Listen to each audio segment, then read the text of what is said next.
We are live. I am Savage Squishy 86, and here we are once again at this goddamn Chalice Dungeon with the Amidala, who I couldn't defeat last night after she knocked my ass pillar to post like a fucking pinata. Well, I slept on it.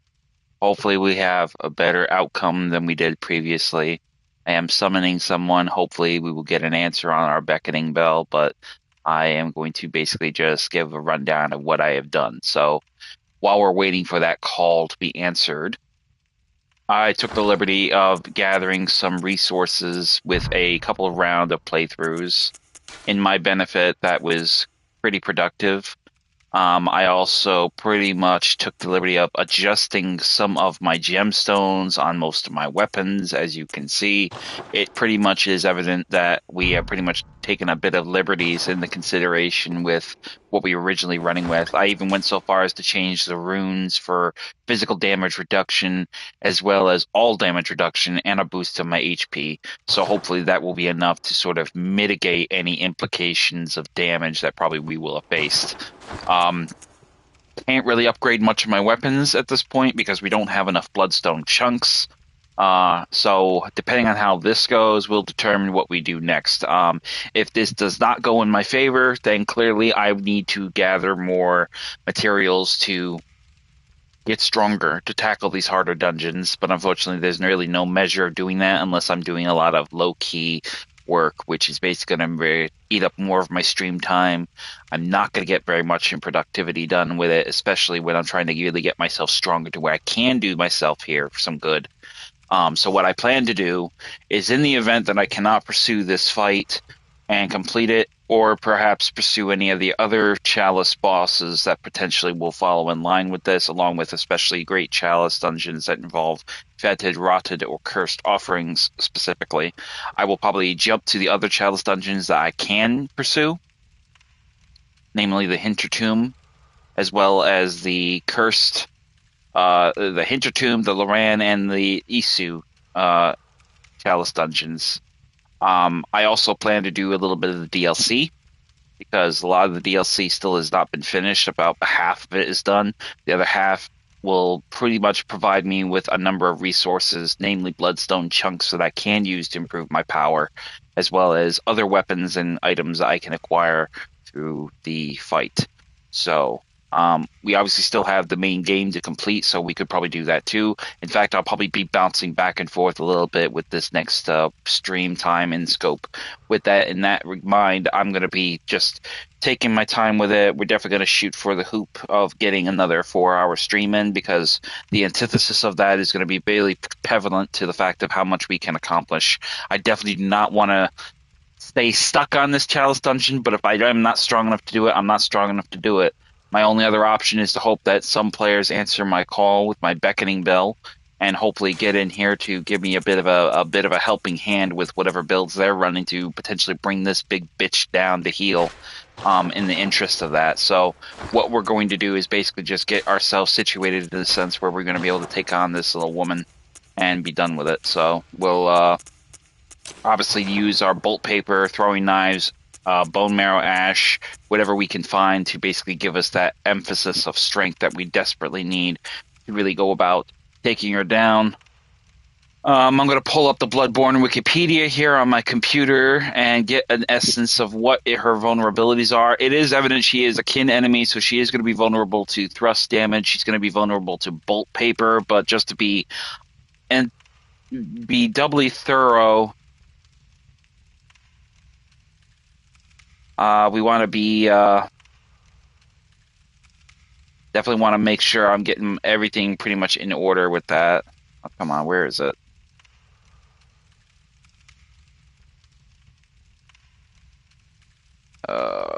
Bear with me a moment here. Computer's being a bit wonky.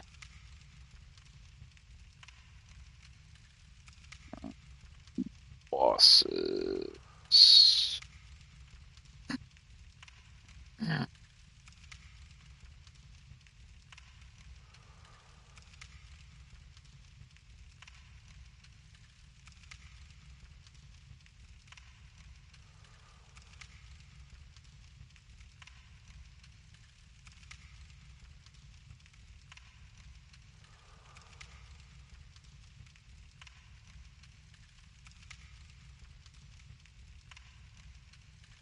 So we pretty much have her here in the as a boss in the Ailing Loran Chalice Dungeon, which I believe we fought her. I believe I could be wrong though, but it says here that she is vulnerable to. She is a kin enemy. So essentially, she is vulnerable to Bolt. It seems like she's also vulnerable to fire. She's also vulnerable to arcane, thrust, and blood tinge. Not so much in the way of blunt, not blunt, excuse me, correction. She's going to be vulnerable to thrust damage. And in that order, pretty much that is the scope of it. So, but it doesn't look like it's going to be in the root chalice base level. She's basically going to be like 70 points of defensive measure, but ultimately overall she's going to be a little bit harder. The base Nightmare Frontier boss is usually susceptible to 89 points of defensive measures against arcane, fire, and bolt, but here in this chalice dungeon it's 110 points of defense, so she's a little bit higher on the card with an additional 31 points of defense. So technically she is a little harder because of the very sense of that. But ultimately she is pretty much in that fashion. She is akin. Arcane damage pretty much counts along tandem of both fire and bolt. So we're pretty much going to have that in our favor. We could use arcane weaponry, but we don't really need to really depend on that. It depends really on what you're shooting for. So worst case scenario, if we run out of resources for those particular items, we can always just go ahead and use fire paper. So I'm going to equip fire paper as well, along with throwing knives, as well as I'll probably go... It says arcane, so I could probably rock out with the Holy Moonlight Sword if I get desperate enough. Obviously, we can't really use bolt paper and fire paper with it, which is why I'm going to keep myself handsy with the sense of having this as an available option in the interest of that. So, but for right now, we're just gonna screw about. Obviously, we can hear the witches summoning their little bitch boy protectors, the mad ones. So I'm kind of hoping that in the next 10 minutes per se. Oh, what the hell? What was that, lady?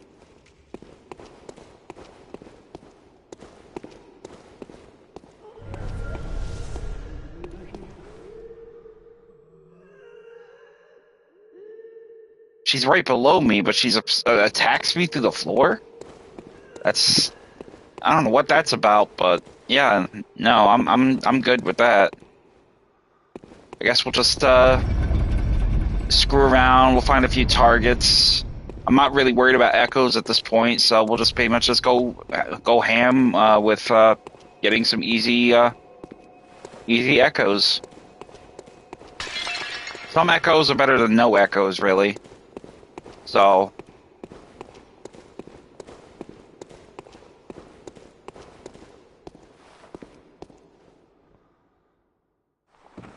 I'll go ahead down here.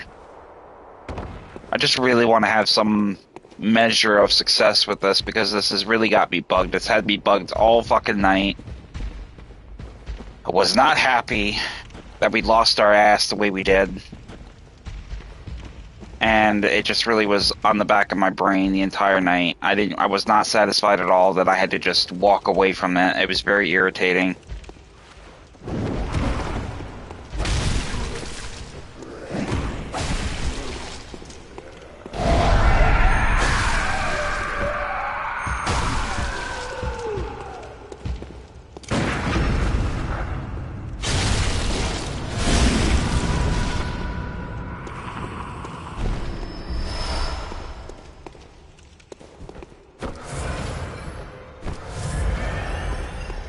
I mean, we still got a pretty good payout with what we're getting in terms of echoes, but I mean, me personally, I wouldn't want to really kind of stay stuck at this current phase with everything. I mean, personally, I think I would just want something a little bit more productive, maybe.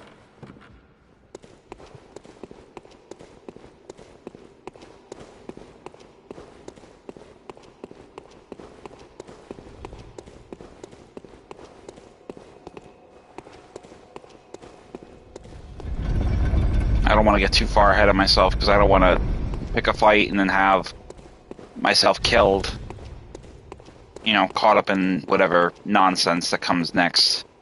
I know there's mad ones. They usually come knocking when they hear a fight going on, like them.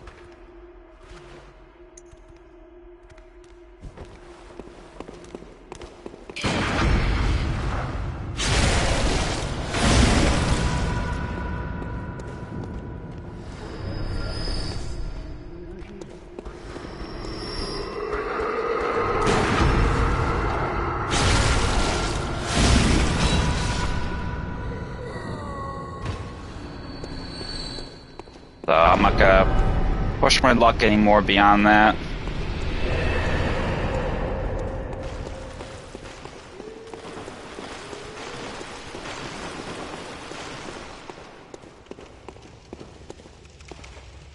So let me take a quick gander at my. I wonder if I got my Discord. I think I have my Discord still operating with the Bloodborne Discord.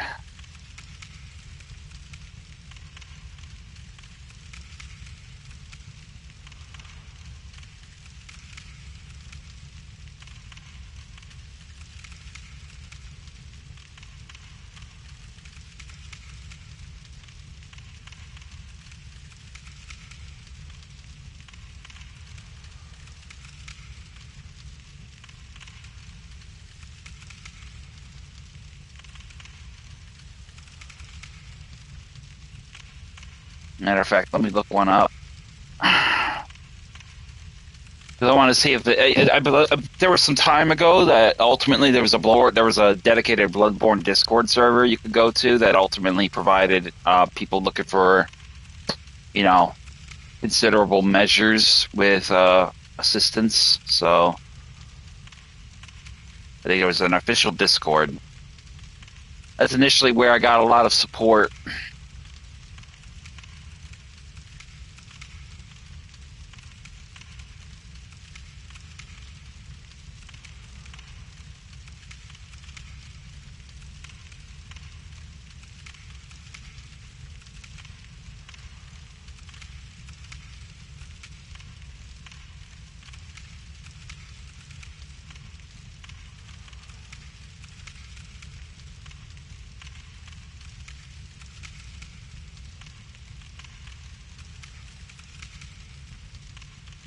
Okay, looks like we got one. Hunter's Bell, dedicated Discord server for cooperative players. So let's see what we can find here.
Oh.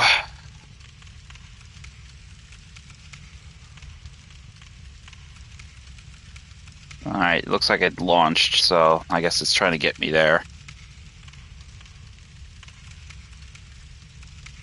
Come on. Open sesame.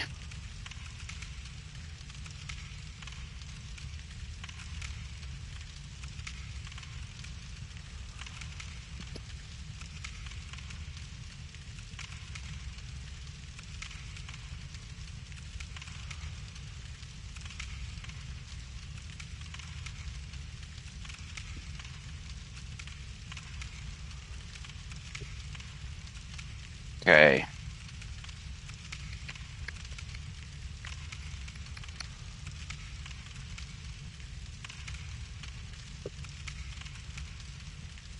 Oh, come on, where is it?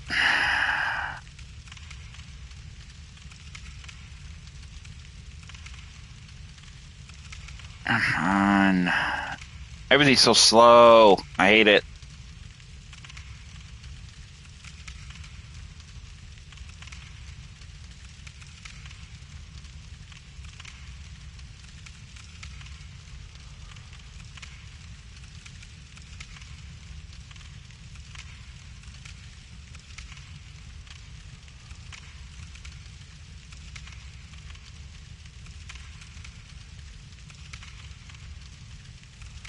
All right.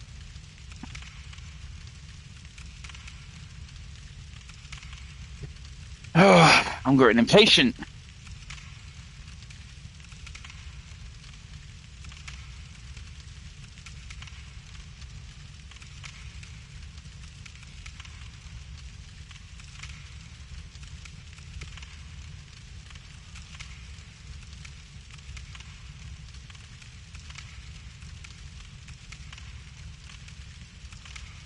No results were found. Okay, I don't know what's going on. I guess I'm gonna have to do this on my own time. Because clearly this is showing me as like, oh, well, this isn't available. Well, it's kind of weird because I just got it here on my computer. So what is the deal? I gotta basically do it. I think I'll do it through my computer. That's the funny thing about apps when you download them, that sometimes they're kind of hit and miss with success factor, especially when you're like doing them through the server.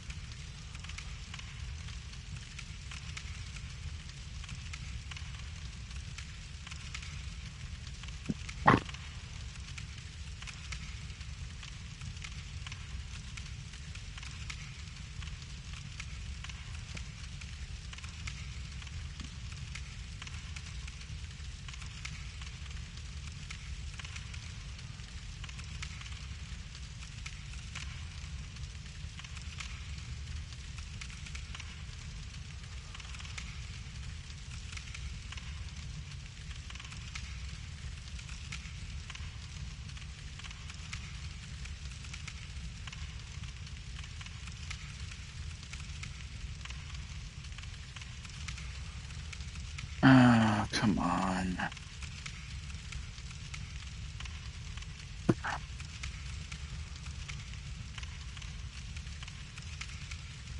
I'm still learning Discord, but it's like such a pain in the ass because you're trying to find it and you can't even freaking locate it. So it's like you're getting so annoyed.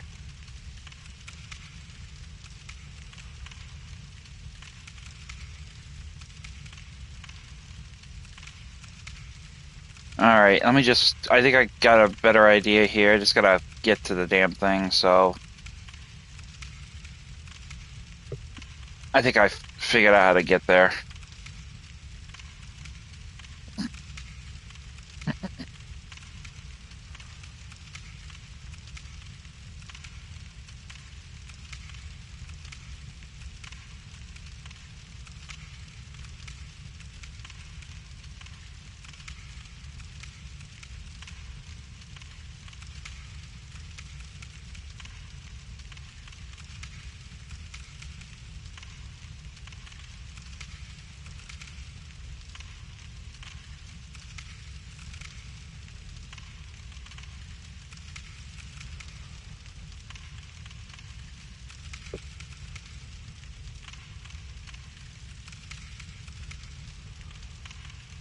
All right, we got Joy.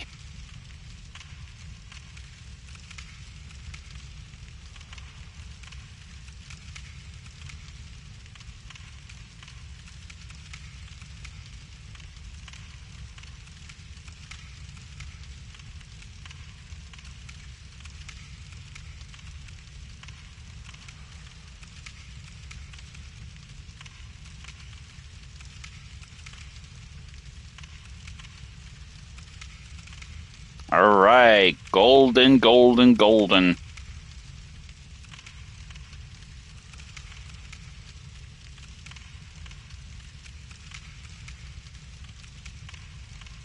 Right.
Let's see where we get. Let's see if we get some backup. I think we should be able to get some backup at present. So we'll cross our fingers. See what we get.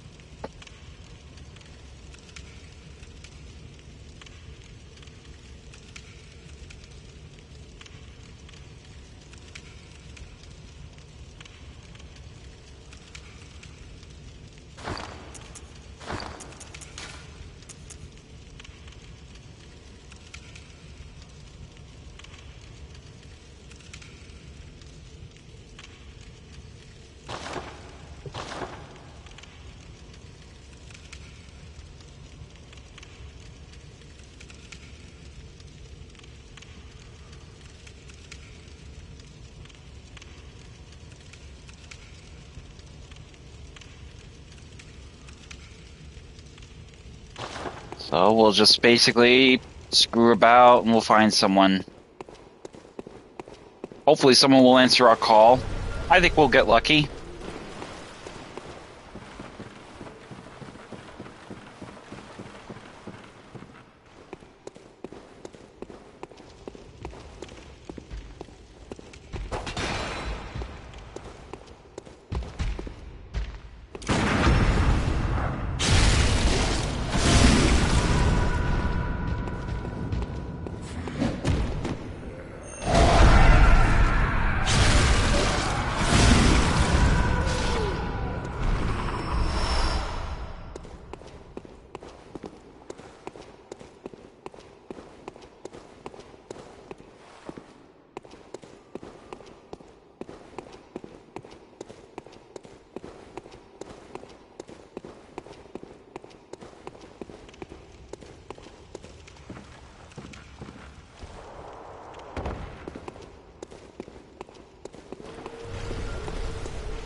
So we got through that, a little bit of that, a little bit of this.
Oh, devil, what are you doing?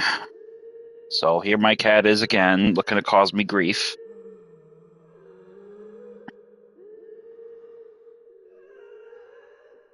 So I guess we're going to just go ahead and get started.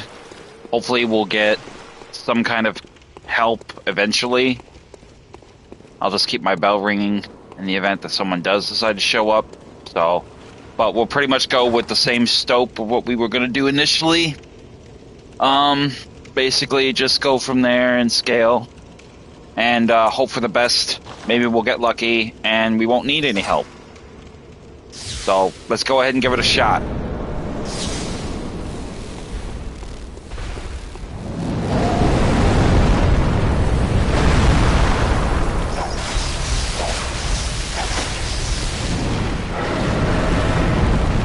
The new stones definitely help, so I will say that.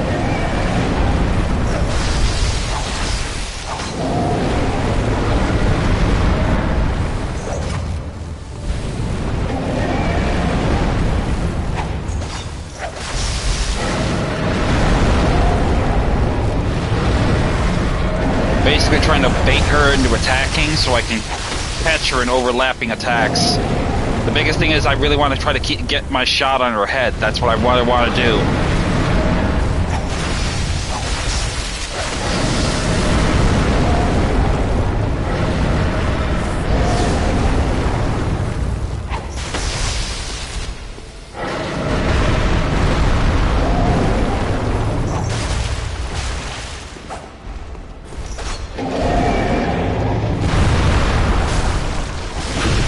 Gotcha, bitch.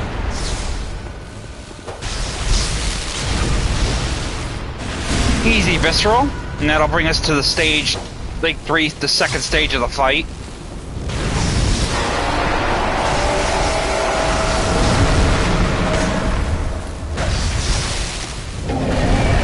Come on, devil, you're gonna get me killed, I'm gonna be mad.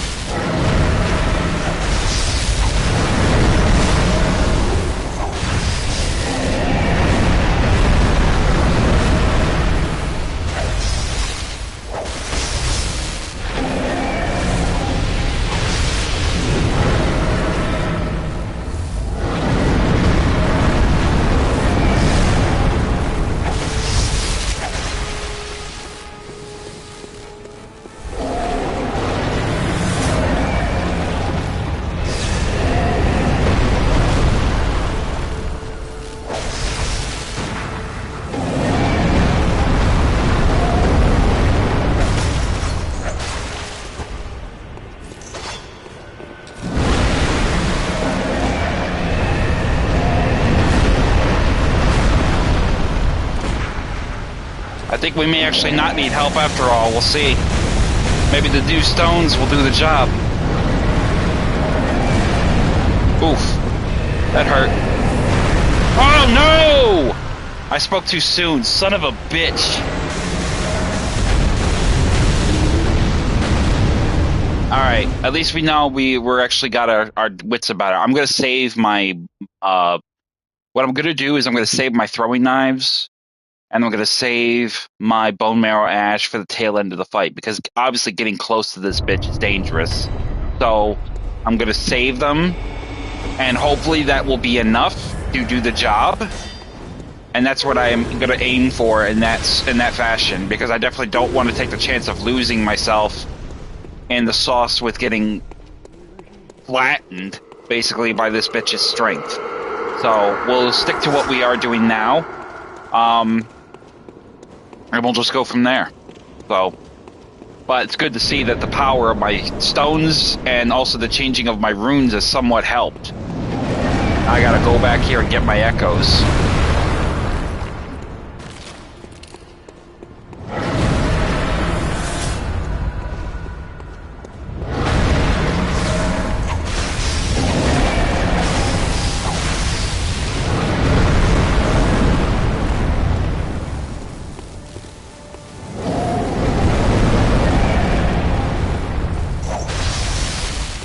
Come on.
ahead swing with the whip.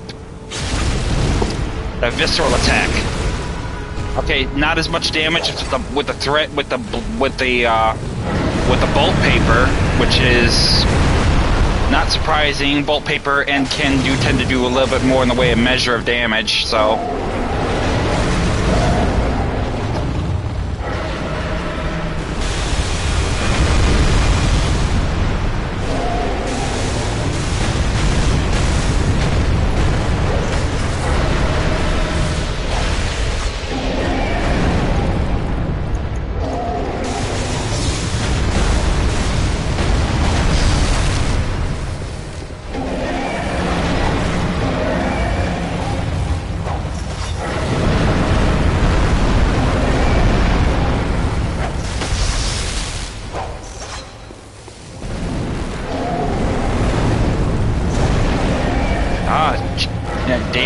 The damn shove attack with her left hand, with her right hand.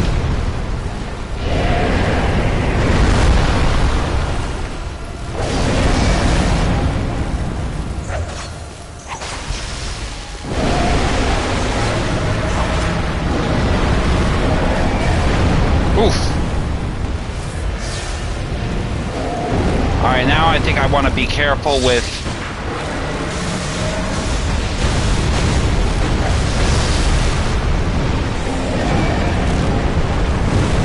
Ooh, damn. It's like when you close the gap to get an easy hit on her, she immediately identifies that and tries to get a fucking easy hit on you.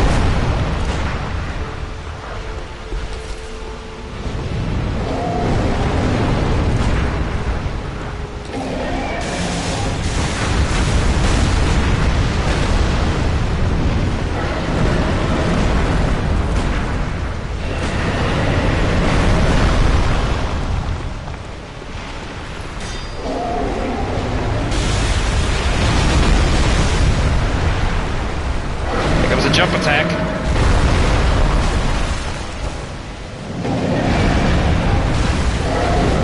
A jump attack. Ah, she killed me with a stomp. That's what I'm talking about. Son of a bitch.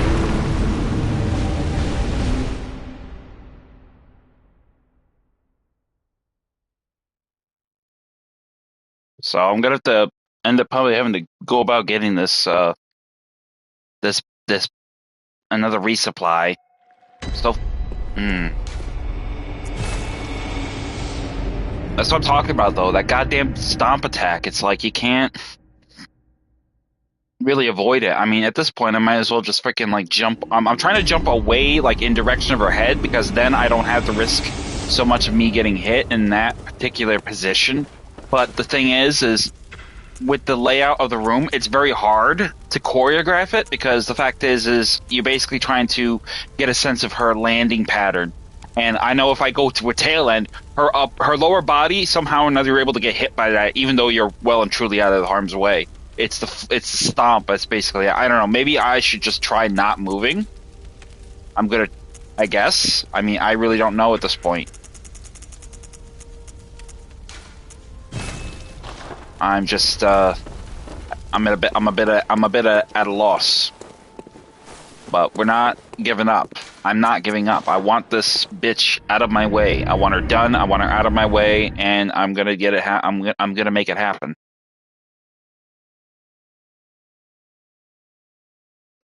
Still haven't. I didn't even gonna. I'm not even gonna deal with the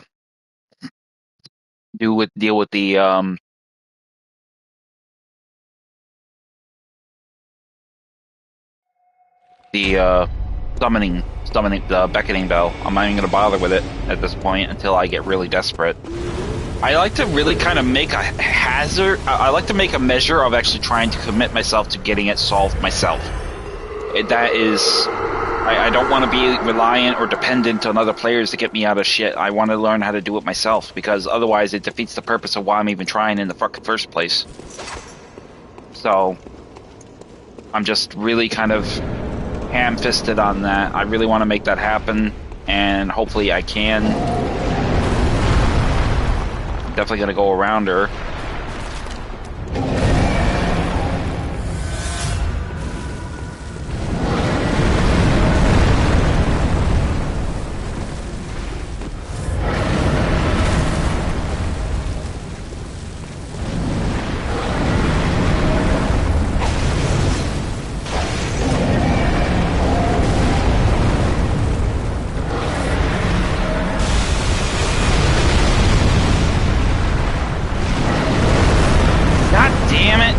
come on.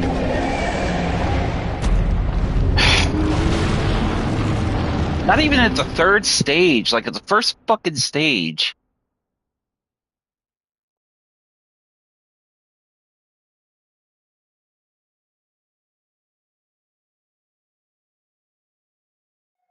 Oh, fuck, it's so irritating. I hate this. I hate this being jammed up.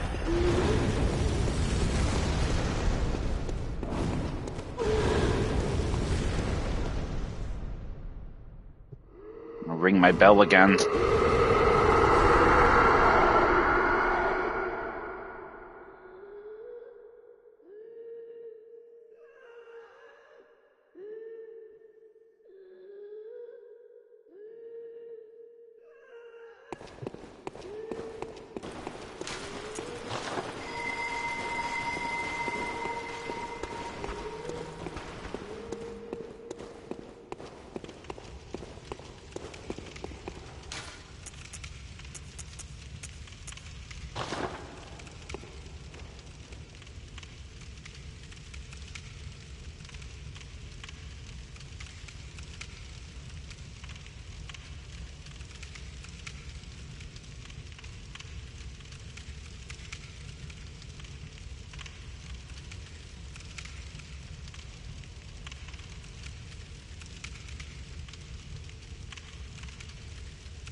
What, honey? Hmm? Hmm? You being a little ham? Hmm? I see you. Hmm?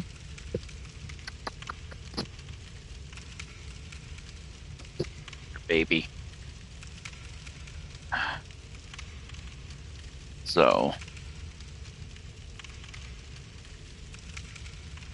odds are I'll just give it a couple more minutes and see if we get lucky. I'm really frustrated right now because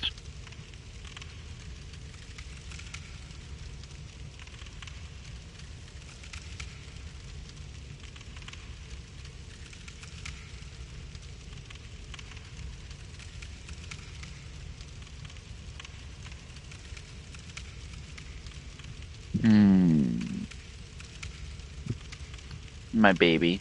Hmm? Yeah? You my baby, my devil kitty. So, I'm not gonna wait all day. I mean, this is insane. Kind of wish I had the help, but I'm not gonna keep sitting here on my hands waiting for someone to answer a call.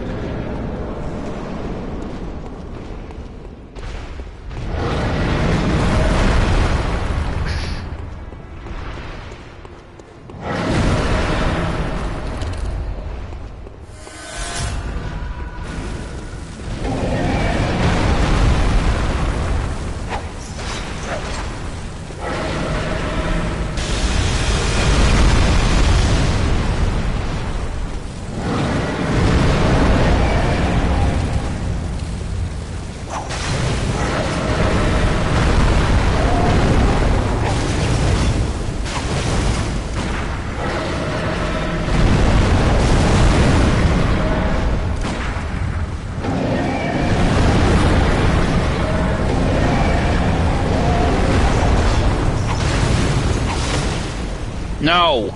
Now come on! I'm trying to play. I love you to death, but not now.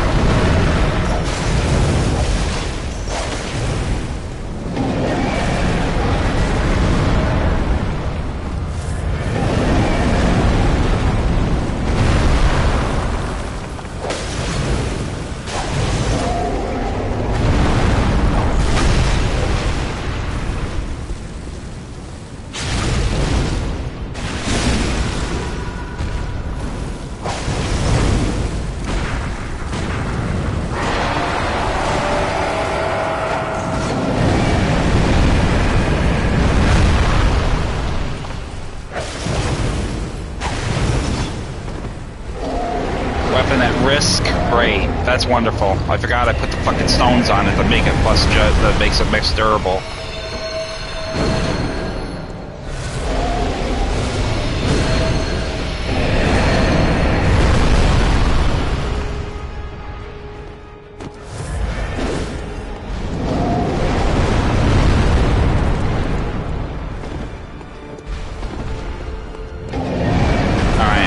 Change my strategy here. I'm gonna go with the Hunter Axe.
Maybe a Beast Hunter Scythe would be a better... No. I need something with an overhead strike. So, let me see.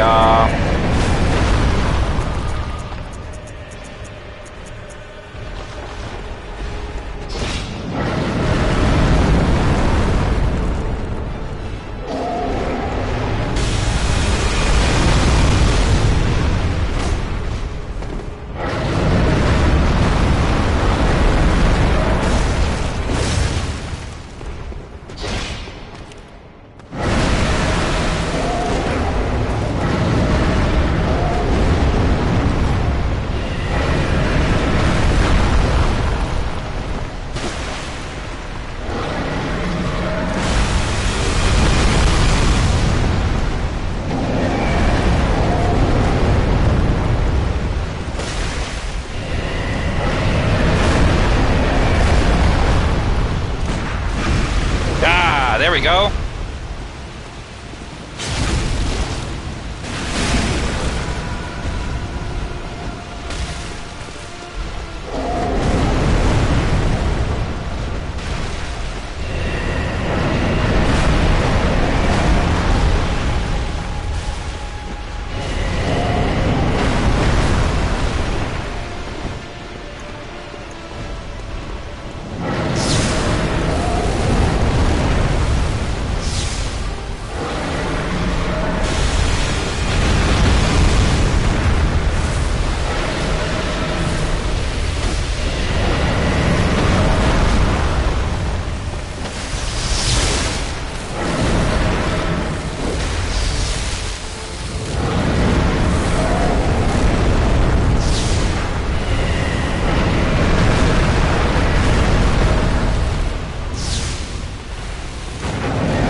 Finally. Fucking hell. Woo!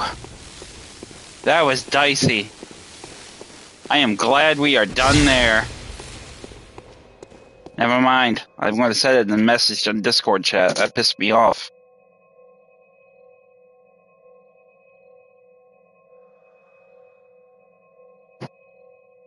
Fucking dicks.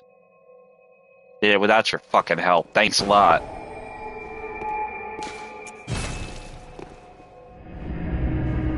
Now we can wash our hands of this bullshit, because that shit was the shits.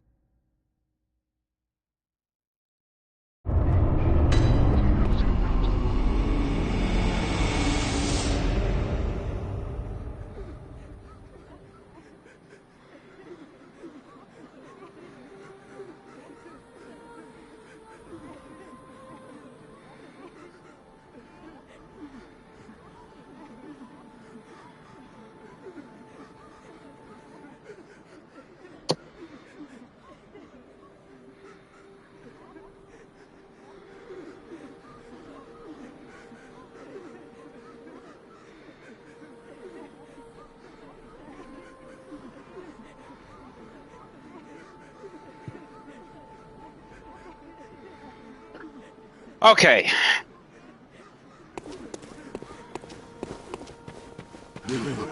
Now that we pretty much got that, let's replenish our supplies. I'm definitely going to change that stone, though, because that was very disappointing. That stone apparently weakened my weapon a lot. So, we got that taken care of, so we'll use what we have for echoes to repair our threaded cane, because I don't want to see that broken.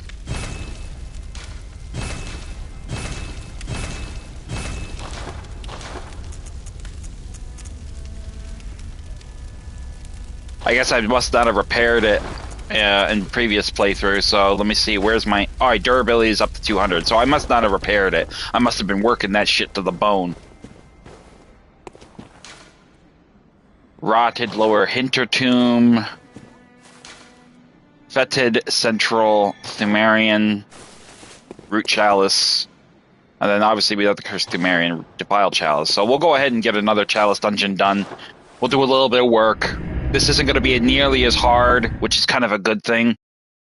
But it will be a benefit to us in the long term to basically see them through. So I'll get these first 3 chalice. I'll get this Chalice Dungeon done next, and then we'll get right into the DLC with the research hall, which we acquired after we made our way past the hunt, that part of the DLC. So go ahead and obviously this lantern I already lit because I started it after I got off stream, and pretty much I didn't really go much further beyond it. As you can see, it's pretty just straightforward in terms of strength, so nothing we really aren't going to really have to really struggle with here. So we'll just put on a generic layup of weaponry. Nothing major.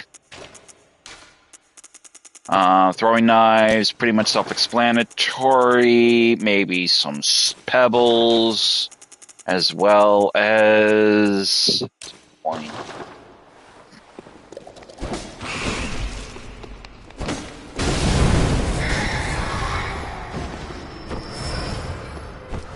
This has obviously got a fetid offering, so we'll have the benefit of that pretty much in scale to what we'll contend with later as we get further into the dungeon, so... I'll change my hat. I don't like wearing... I like looking like a... There. Take care of that one. We got a Snatcher ahead of us. We'll go ahead and get rid of him.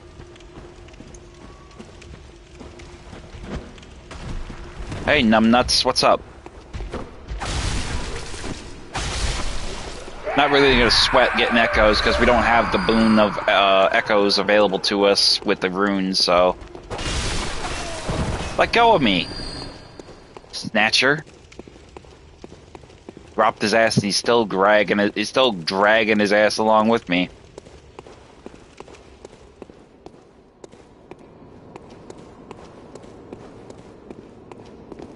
Ah, looks like we got a hidden passage here. And we do.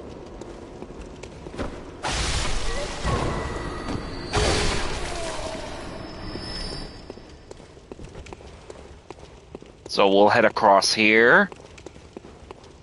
And then into this area where we will have a couple of bodies with some items.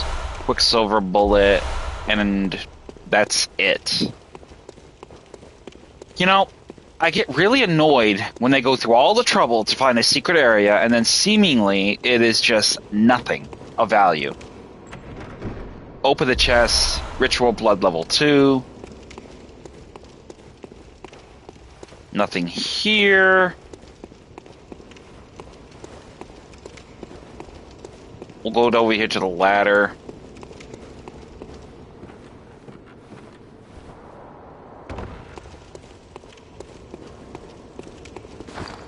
Yeah.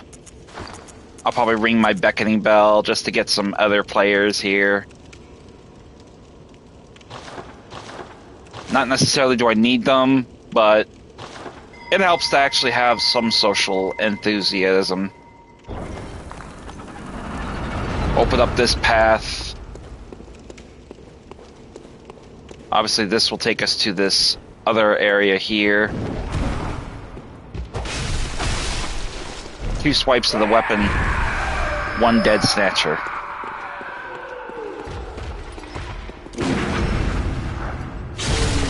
Now this is pretty much a very easy Chalice Dungeon, which I'm okay with because I could use a little easiness right now. But we got our Fettered Offering, so that gives us a bit of boon. We'll also get some Ritual Blood, which we need for other Chalice Dungeons if we decide to do them over. And there may be actually Chalice Dungeons which I will show you how to work with glyph codes, which will enable you to get access to very specific Chalice Dungeons where you can only find in these Chalice Dungeons the very rare weapons like uncanny and lost weapons, trick weapons, so to speak. This is obviously the way that's going to take us back to where we came, so we're not going to go that way. What we are going to do is head down, and that pretty much takes us to where we originally came. That's where we went, so we pretty much can make our way out now. We've done everything we needed to do here.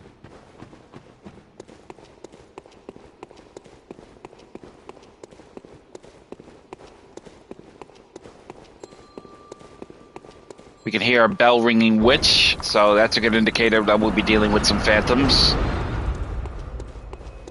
Ring the bell. And let's head on through to the first Chalice Dungeon lair.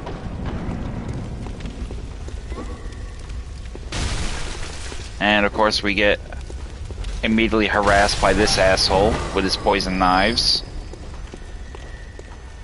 There's also a pilgrim. That's actually something I did find out. The name of that spiritual white ghostly enemy that drops quicksilver bullets with magic apparently is called a pilgrim. Here's an enemy with access to a cannon. Let's get rid of him before he gets on it and starts firing.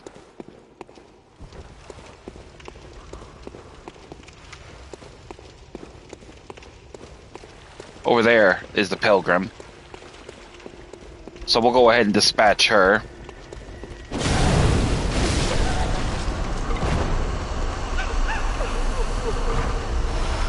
And she will drop us 12 quicksilver bullets, which is going to be handy for the fact that we burned so much of our resources with Amidala.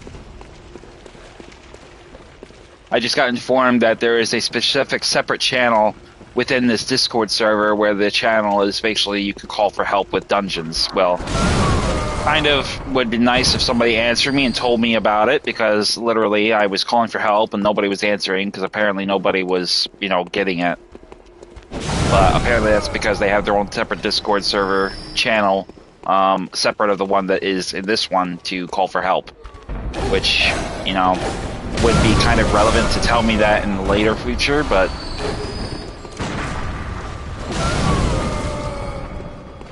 you know, you live and you learn, so now I know. Now I won't be having, nobody will be jerking my chain with getting help.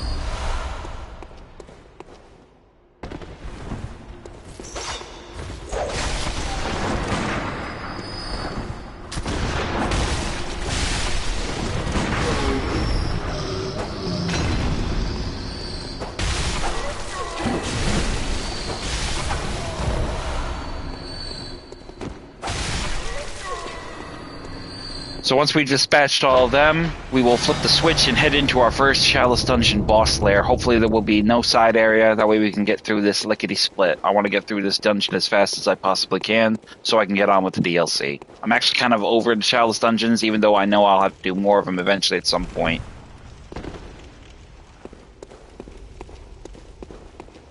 Wrong way.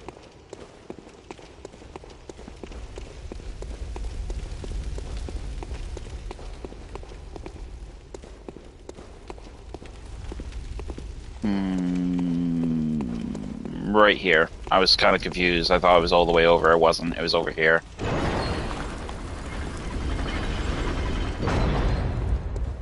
Oh, side area again. Alright, I guess we're going to have to navigate it.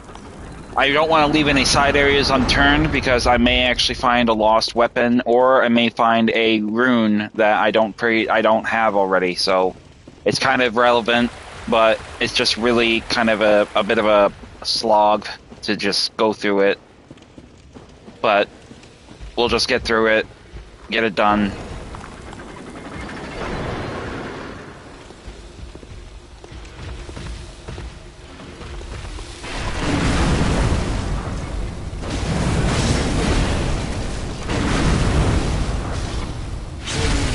Dick.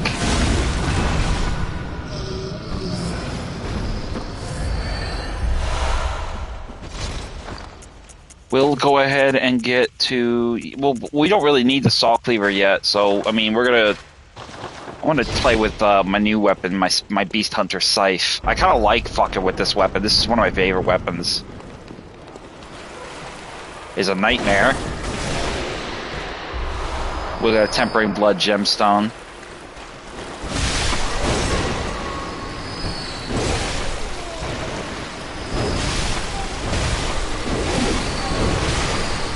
Yeah, I love this weapon. You just get them one by one by one. They line up like bam, bam, bam, bam. Just get them all out of the way. That'll take care of that. And then we'll open up the coffin, and inside, what will we find but Madman's knowledge?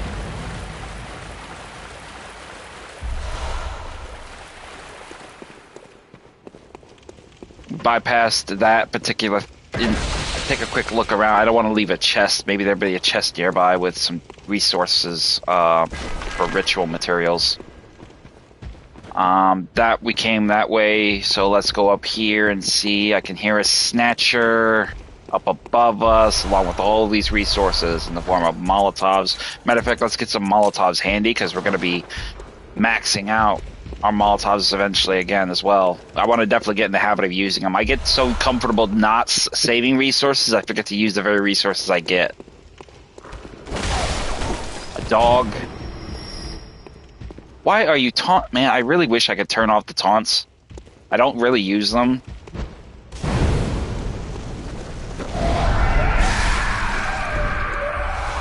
Quicksilver bullets, ritual blood level 3, and then at the far end of this passage,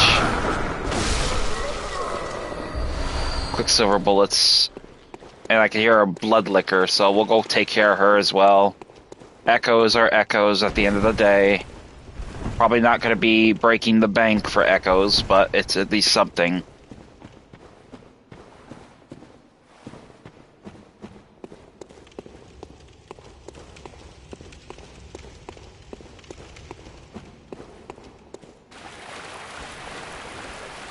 Hey, girl.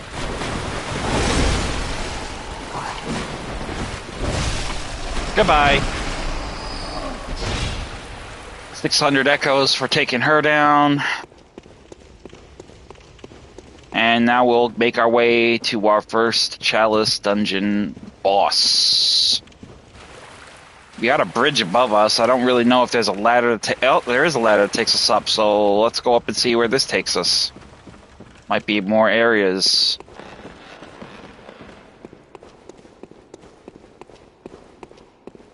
Nothing there. Oh, this will take us above this area, so... Not really much of anything to be gained for being up here, so fuck it, we'll just go back down. Waste of time.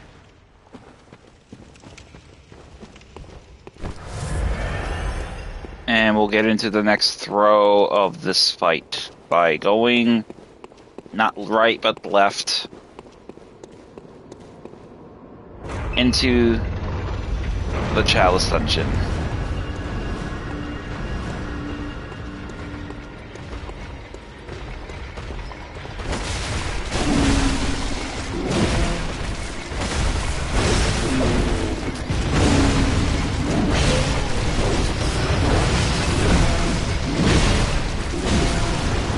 Kind of funny that these guys are like hitting you and it doesn't even tickle.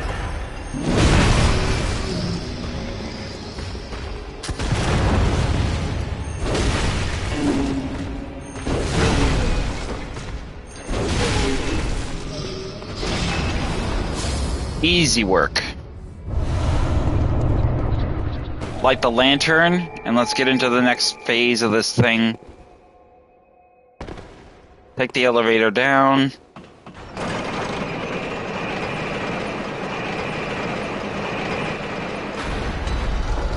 And right away on our right, we'll have our next side area as we enter Fetid Central through Marion Labyrinth, level 2.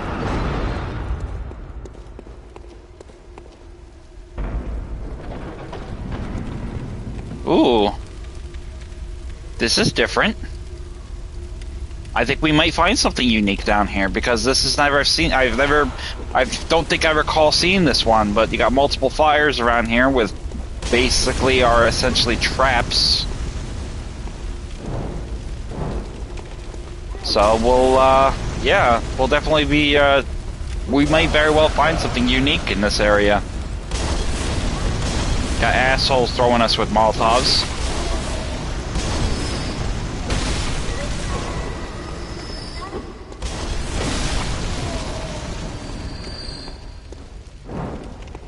Here on the right, as we came up the ladder, we had this door here. Probably will lead us to a dead end, so we'll explore this first. And it does. Thick cold blood at the end of this passage. But across from us here, in this door, this will probably lead us to our prized possession, whatever it may be. As we are overlooking this courtyard-like area. And we have items on the balcony here. Down below us, we have a watcher. We'll deal with him later. Get the quicksilver bullets. Get the ghoulie here.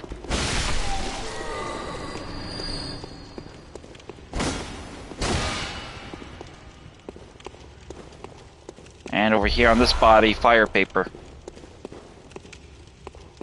This is the way we came in. I don't see a room here, so we maybe just drop down. Engage this guy. Motherfucker. You ain't that guy, bro. Blood vials. Oh, we got a witch. A right keeper.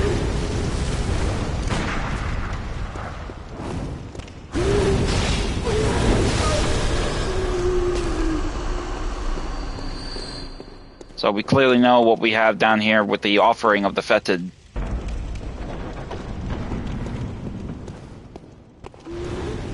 More right keepers.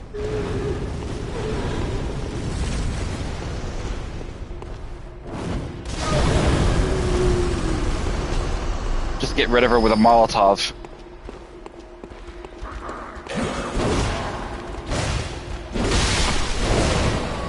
Takes care of them.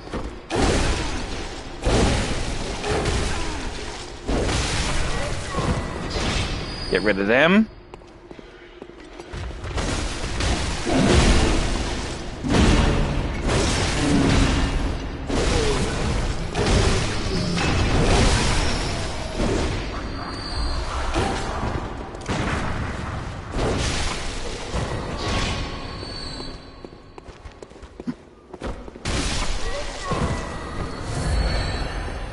Now we'll open up the cache of this coffin and see what's inside. More Madman's knowledge.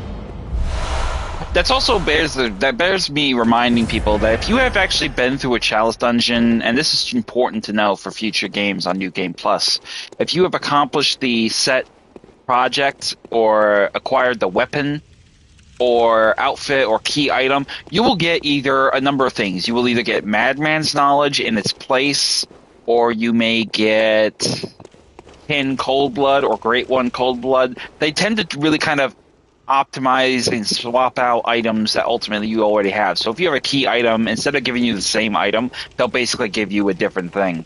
Not always the case, but if you do have doubles, you can actually sell them for echoes. So if I was to get the same weapon twice, say a threaded cane or a hunter's axe, I would actually be able to sell that weapon for a return of a fee.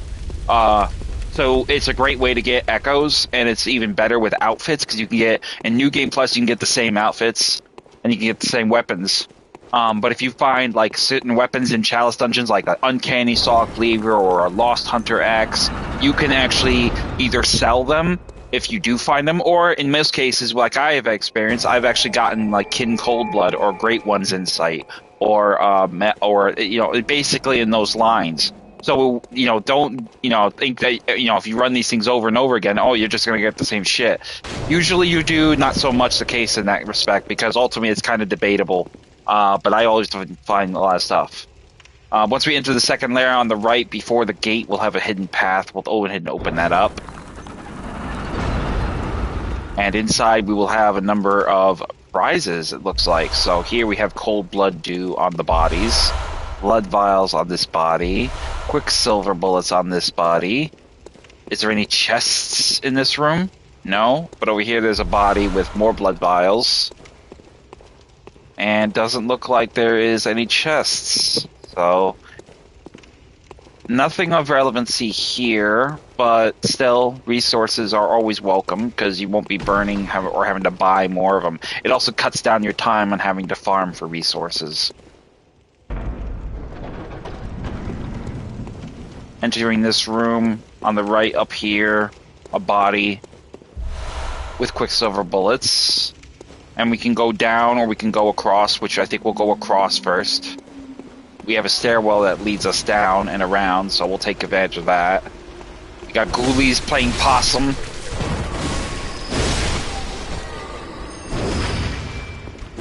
Out of reach with that strike.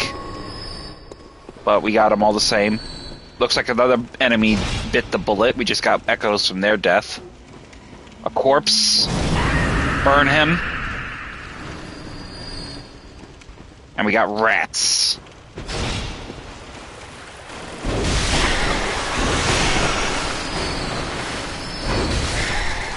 Easy death on the rats. 2 mold on this rat. Over here on the body. Bold Hunter's Mark. A trap. Which we will not go about getting. But a nightmare. Easy kill. And a Tempering Blood gemstone.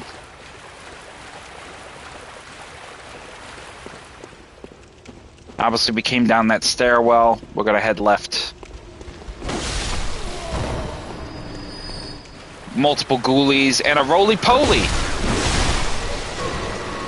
Roly-poly won't be a pain in the ass this time because we actually have an easier time probably killing them. Oh, he still hits like a bitch though. Oh! Batter up. Alright, guy.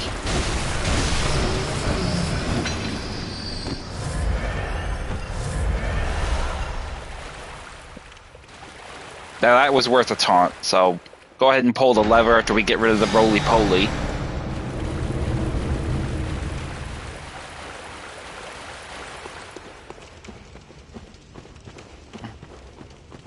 And we're gonna head, what's in, oh no, we actually been there, there's nothing down there. Let's head back up. Head through this door. And we are back out here. And we will go back to this passage, and our exit will be on the left.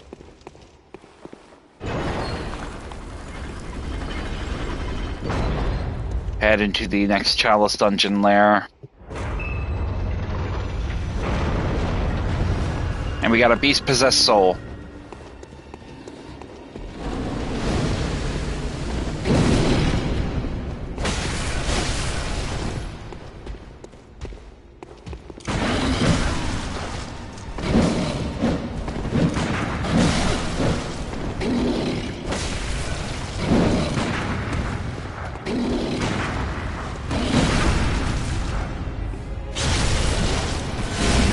Easy.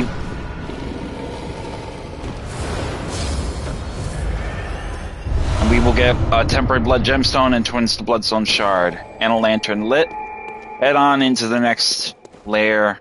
Down. And then down again.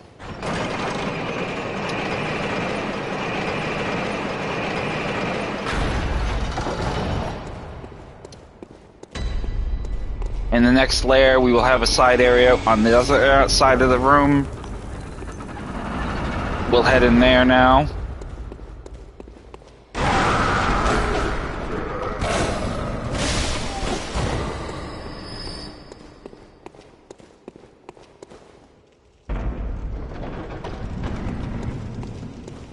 Now we have a way down, but we also have a coin. We have a one-sided door that's got us locked on the other side. So we're going to leave some coins just to show that this is a way out. Blood vial. Drop down.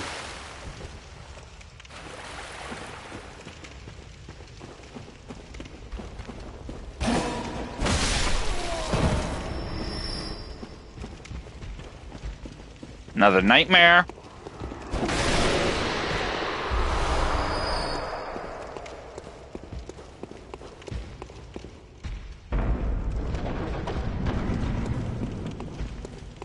Looks like we got pretty much an easy access point with a trap here. Here's our way out. I can see that the coffin leads to the next room, but I want to finish my exploration. There might be something of relevancy and value up above us, resources, whatever. We got a snatcher in our way. Get him out of our way. Bloodstone shard for our work.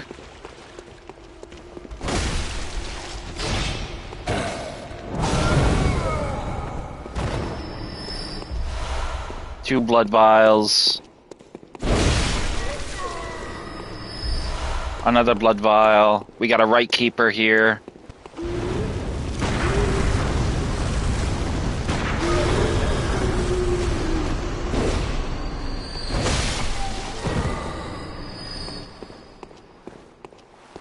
Making sure there's no one else playing possum. Nope, doesn't look like it. Good. So we will head... That's where we came from. So we're now over the main courtyard of that hallway we were just in, leading to the coffin. Grab the blood vials off the body.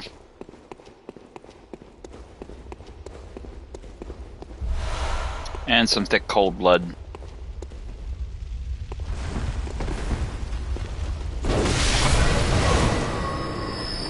Get rid of the two ghoulies there lying in wait. And then we will head in here and deal with our camaraderie with this guy.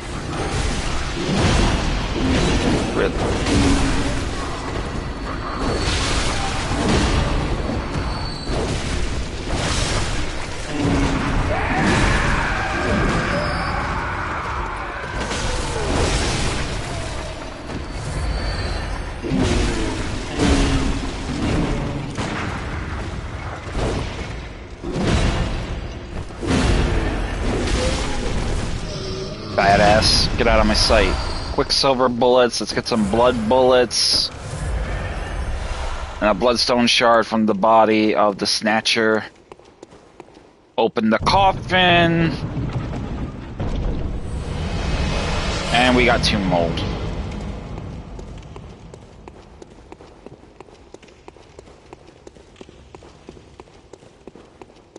Now we'll head down and out of here. And for our next Chalice lair with level 3.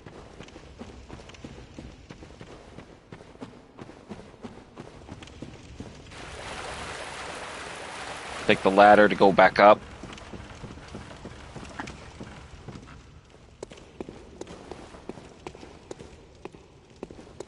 Oh, wait a minute. I'm a little bit turned around here. Oh, yeah, that's right. Duh, I forgot. This is the way out. The coins. Forgot about that. Now we're on track.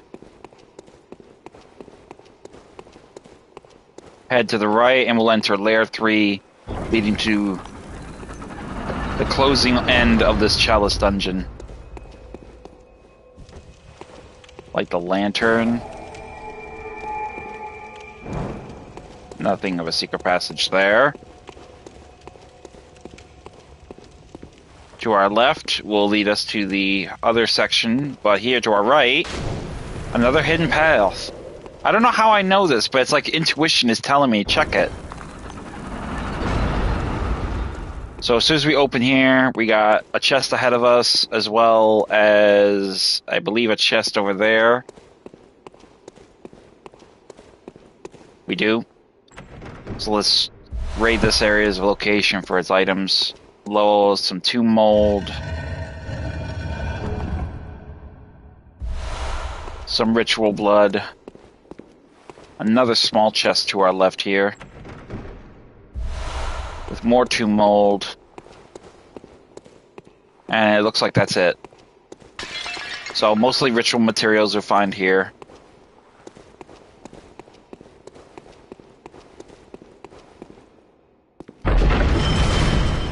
Trigger the trap, then Get the dog out of our way. Dog on our left here with a bridge that obviously is up. We need to drop that bridge. Keyford is up there, so we'll have to double back and find that path upward.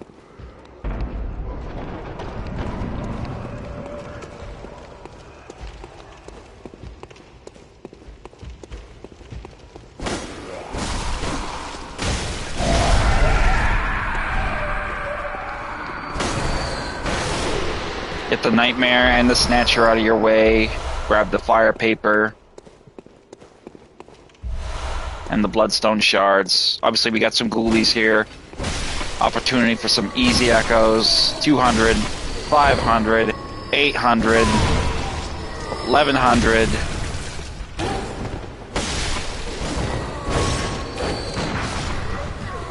Just get them out of our way. Down here, it looks like we got a tunnel leading us into the lower level. Quicksilver bullets. Molotovs, we won't really go down there because I'm pretty sure we'll drop down there. We'll just make our way back. There's a bridge going up, so we'll just go across the bridge, find what's down there, and then we'll double back. Ritual blood off the body here. And then out here to our switch, which we will lower the drawbridge.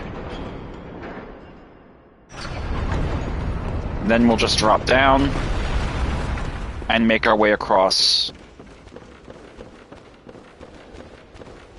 Dogs are below us, I can hear.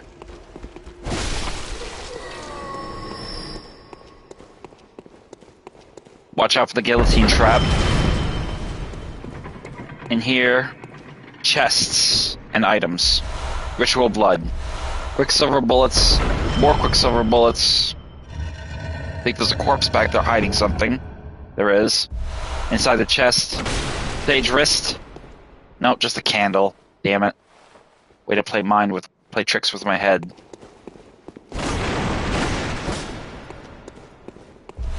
Quicksilver bullets and ritual blood. So, matter of fact, just to be sure. Oh, that hurt. I thought I avoided it. So we'll go ahead and drop down now.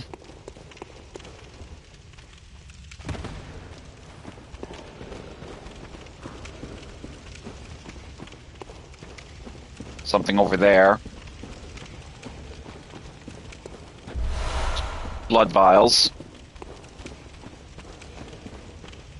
Nothing in this leading over to this area. But we do have dogs here and rats. This will lead us to the next, the gate key. So we have our way forward.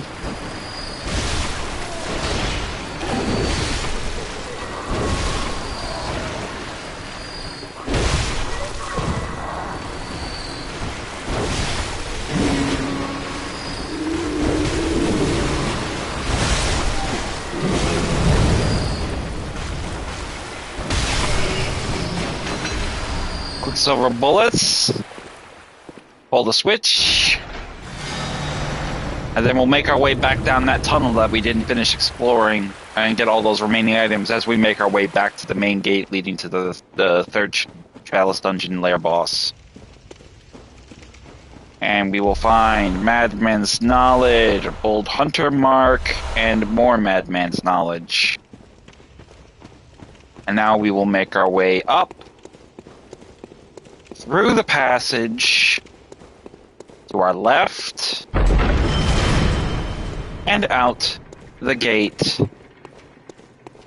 leading to our next side area, I believe, and our boss.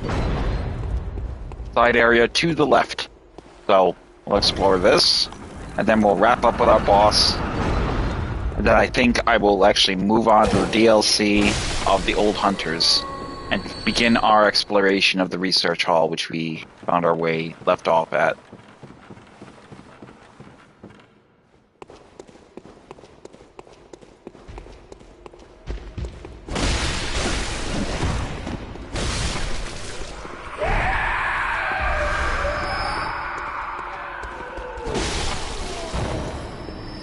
Open up the chest in this pass.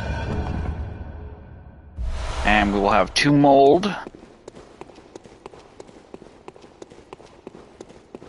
We will also have a gate leading to the left here. A ghoulie hidden in this fog of that incense. Punching blood cocktails on that body.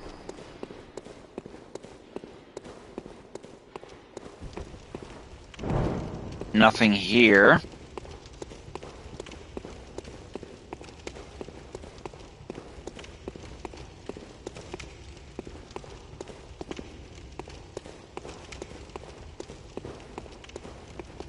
Obviously, this is pretty much the way we came up.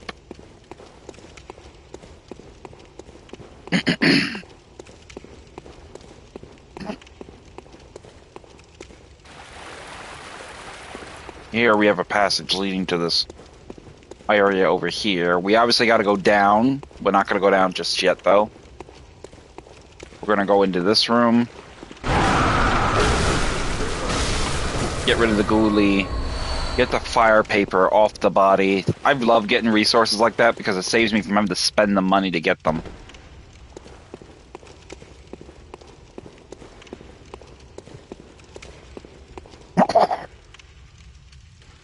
Got a nasty taste at the back of my throat.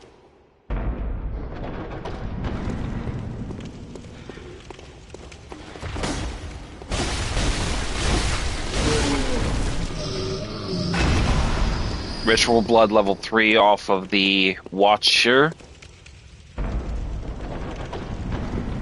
And then here we have another Watcher enemy, as well as multiple ghoulies.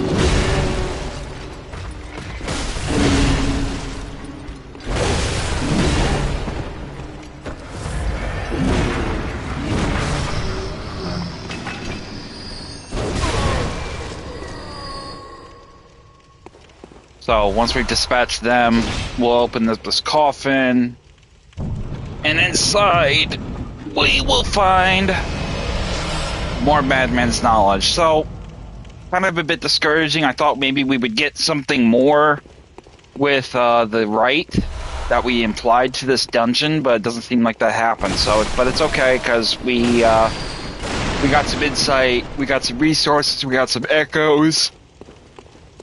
And, yeah, that pretty much will be everything we can hope to find. Better yet, but let me check and make sure there's no hidden passage here.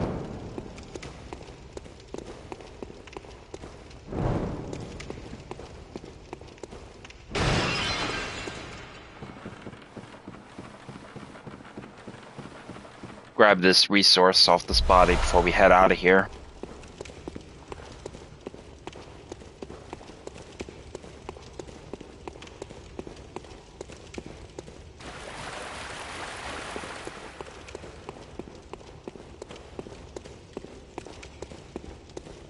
And then we will just get right back to the action with our next third and final Chalice Dungeon boss. Hopefully.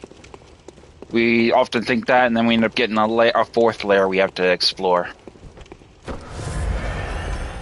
So we'll go ahead and get right into the nay of this. I'll just go ahead and use my silencing blank. Nobody came, so pretty sure we can handle this on our own.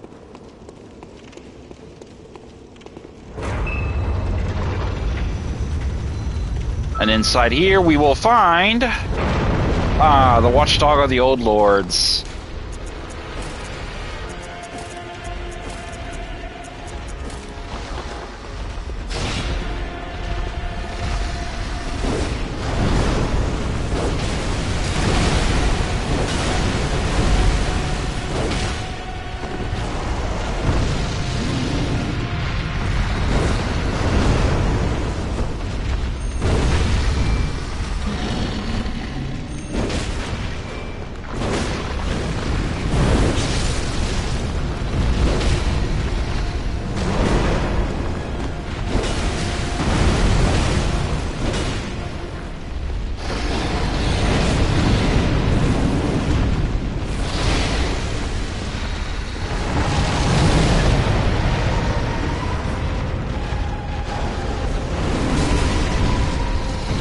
Nasty dog. Bad boy.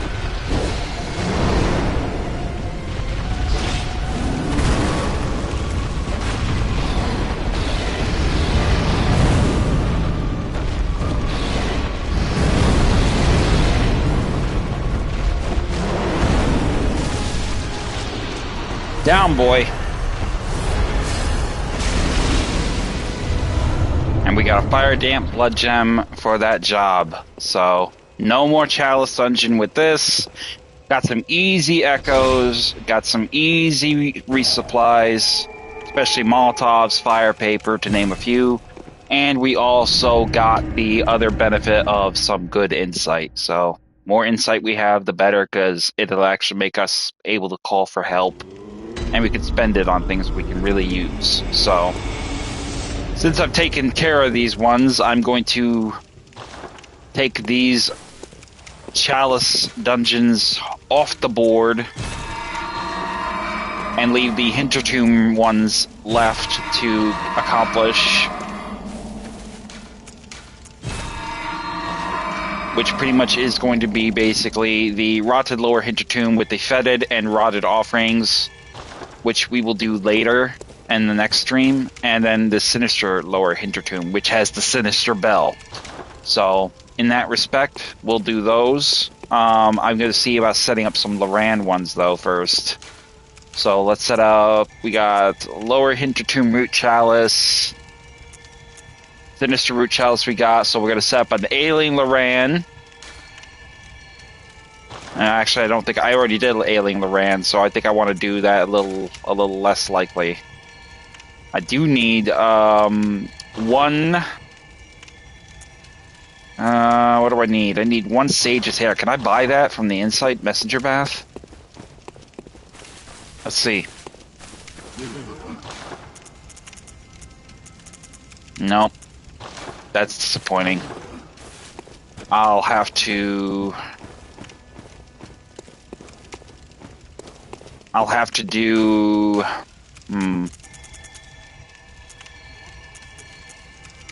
Maybe I'll have to do the Lower Hintertomb first. Maybe I'll get some more Sage Hair by taking down some of those Madmen. That's the only place you can get them, is from Madmen. So I'll probably won't make those Loran Chalices yet until I have more supplies necessary for those offerings. I want to get the maximum amount of offerings I can to make those work. So for Loran, I will need, obviously I got Cold Blood and I've got Cold Blood Flower, which I should be able to buy some of that. Let me see, if I use some of my Insight, I'll buy some of those. I think it costs 1 or 2 Insight per one of them. So let's see, Cold Blood. Got 8. Let's go for 14. That's 7. Now we'll set up one of those. Ritual conducted.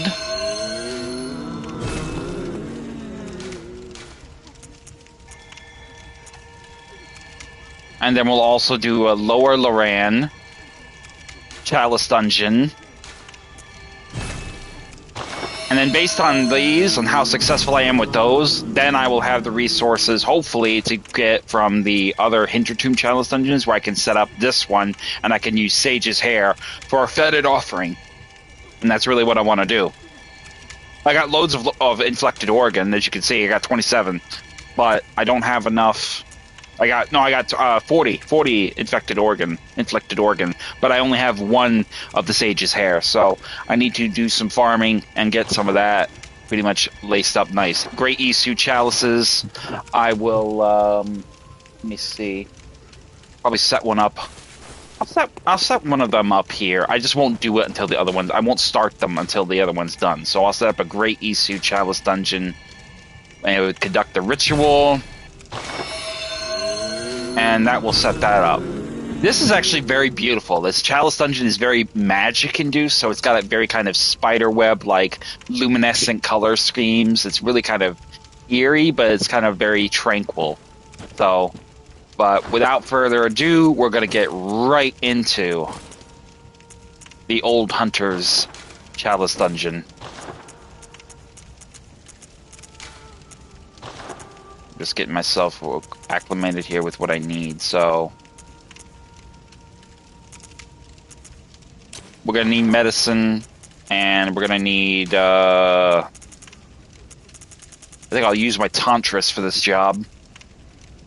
Because these enemies, the patients in this area, they're kin-based enemies, but they're very susceptible to lightning. So bolt paper or a Tantris will do the job. So we're going to go ahead and, one more thing we're going to do? We're going to change our runes.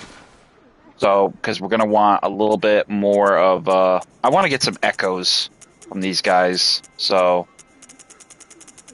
we're going to put on our moon rune. And we're going to put on our air runes for visceral attacks. And then we're going to put on the hunter rune. Repair our weapons. Make sure they're repaired and up to snuff. Oh, wow. Wait a minute. Whoa. I wasn't using my threaded cane that much. Maybe I should change that damn. Maybe I should change that damn threaded. Where is it? Where's the increased stamina cost? Weapon durability down by 54. Oh hell no! I am not gonna rock with that. I'm gonna need to take a bit of a step back on that because that. It's no wonder why my weapon was going down the tube so fast. It's way underpowered. So I'm gonna need to change my dynamic here. Eesh.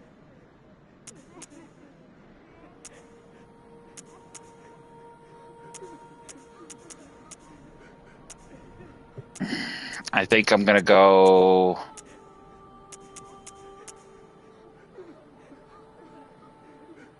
Yeah, I'm gonna go with this one. I definitely don't want weapon durability getting broken down like that. I might sell that stone. 54 points. Nah. I can't have that. I hate ones that deplete your HP, and I hate ones that actually reduce your weapon's durability to like non-existent levels. Those are like so dangerous. I don't like them. I mean, God forbid, if I had not known, I probably would have. I thought I picked a good one, and I didn't really. I must have misread that. I must have misread it and thought, "Oh, this is so good." See, now these ones I'm not gonna fuck with because I don't like them. I don't like HP ones. I don't like messing with them. I think it's dangerous.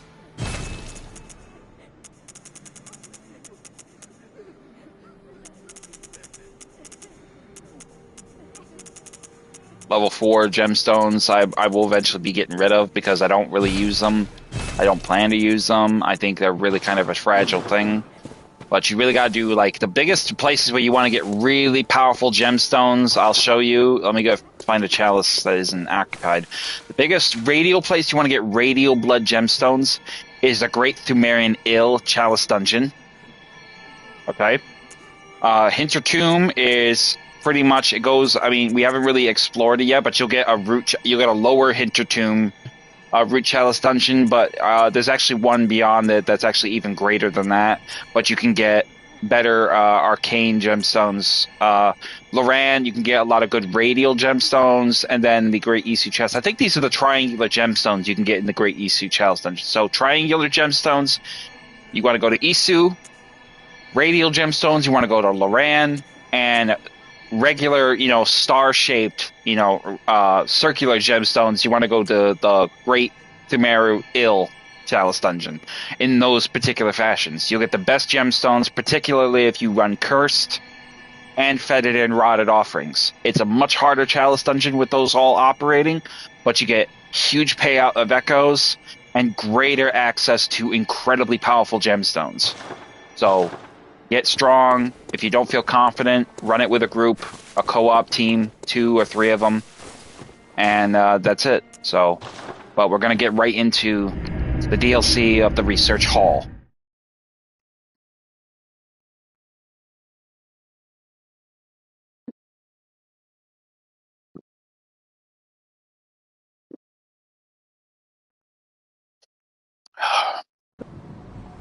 And right away, we're going to head on in here.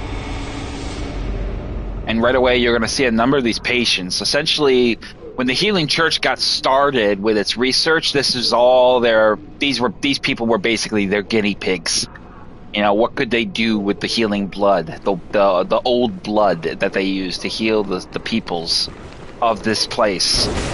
And essentially, they used people, citizens, as guinea pigs for their research, and this was the result.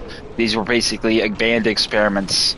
Has someone, anyone, seen my eyes? I am afraid I dropped them in a puddle. Seems pale now.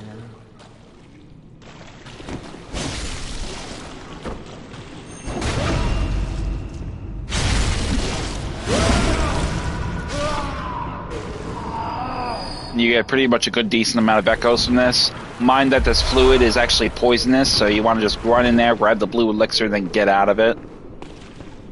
And then we're gonna just circle around here. There's another nightmare there.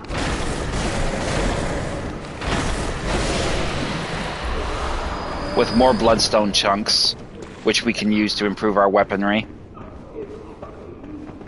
Now over here there is a door. This will lead you to a quest line with a woman who is actually an experiment, who will give her blood. I'm not entirely sure what her name is. It escapes me, but she will give you blood akin to that of what you would get from the Adela, the nun back at Cathedral Ward, which we will eventually visit her, but with a different quest line in the second playthrough. So obviously that back door will lead us to another unique item of a weapon that we can get, but we're not going to be able to go that way yet. We need to find the key. So we're just going to head up the stairs, and we're going to be very careful with this because these guys are vicious as fuck. They will tear your ass up in a matter of seconds if you're not careful. As you can see.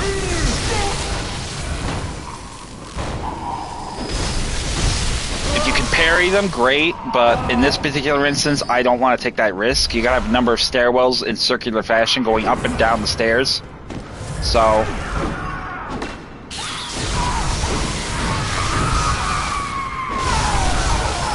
as you can see, they took a huge chunk of my health there, so I definitely don't want to... Now, you can go up the left stair, but it's going to take you to a guy in a wheelchair with a minigun, so we don't want to go that way. That's actually a death sentence. But what we are going to do is go here to this passage here, but before we go in there, we're going to go to the left and head in the back here. Stay away from the shelves, because they will detonate. They have volatile chemicals that apparently will detonate.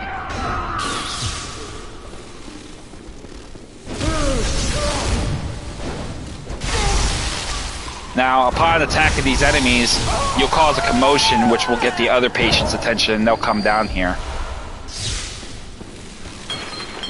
In this room here, there is a door that you can open. Be careful, though, entering, as there will be a number of threats. Number one,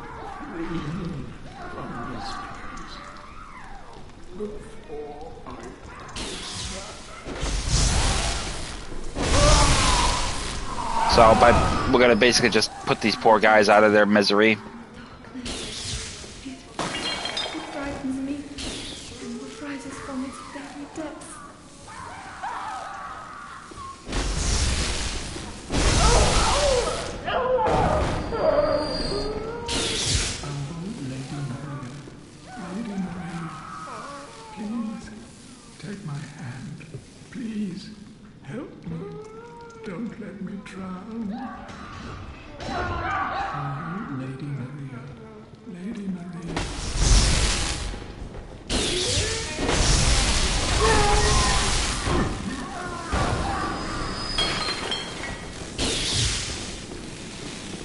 Poor fuckers. There will be a ladder leading up, which I could go up, but I'm not going to because it's actually easier to go up the other way.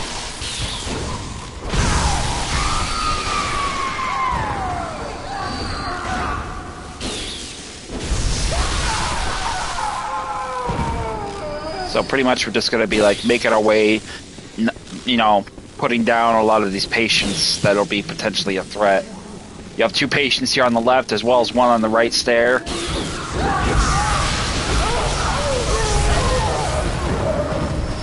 grab the blood vials and whatever resources I drop. In the back here on this body, there'll be a sedative.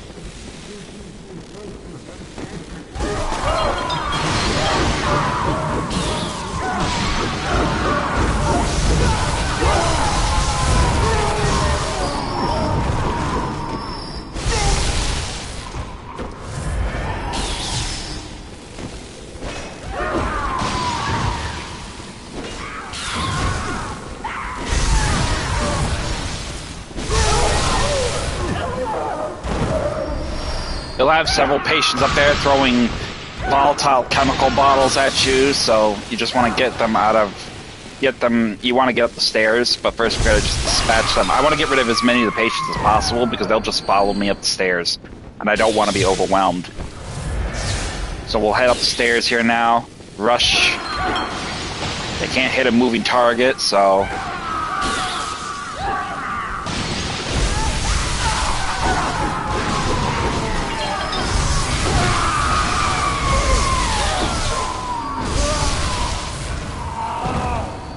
and that'll take care of those patients. Heading into here now, we will have a ladder going up. Take the ladder. Now this patient here is kind of a bit dangerous because he's got a damn gurney or a vial drip as a weapon. So we're gonna visceral attack him. And hopefully that'll be enough to put him down. Doesn't look like it was, so we'll do it again. Come on, boy.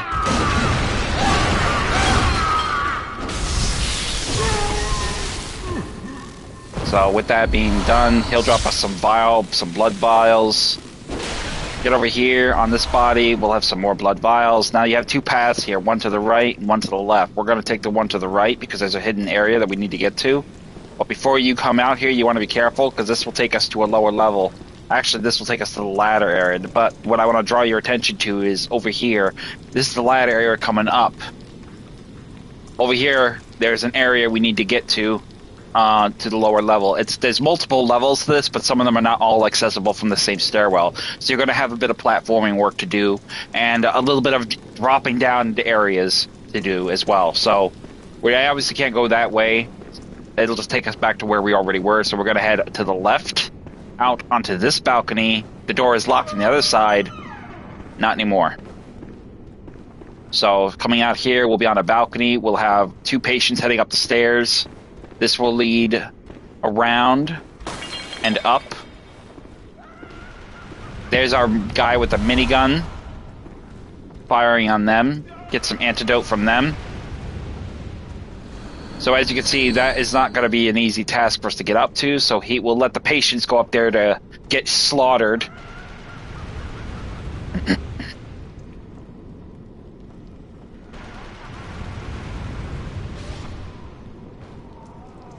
That'll make our job easier to deal with him, is to get rid of those patients. What we will do, though, is go through this door here. But be careful, because on your right or your left, I believe it's your left, you'll have a patient with a organ-infected arm, which will basically create rapid poison. So what we want to do is immediately engage her before she can grab us and choke us to death with it. And then get rid of the patient as well that attacks us. Quicksilver bullets. Over here on this body, we will find more Quicksilver bullets. And then what we will do is we can run up here, grab the blood vials. His gunfire will not reach us by very far, so that's fine. We can live with that. But what we are going to do is we're going to take a little bit of a leap of faith here to get to this next part. So instead of going up the stairs where he is, we're going to take actually, I don't think we want to do that yet. As we can see, there's a hunter there, a church hunter lying in wait. I think, let me take a look at the stairwell here. So that stairwell is where we come up. Okay, I think I know where we want to go now. We're going to want to go back the way we came now and go down the ladder. So I did have the right idea. I wasn't sure, but now we'll go down. all the way down. We've dispatched all these enemies here, so that's easy enough. What we will do now is go down the stairwell here to our right that we came up, and we'll go up the other stairwell.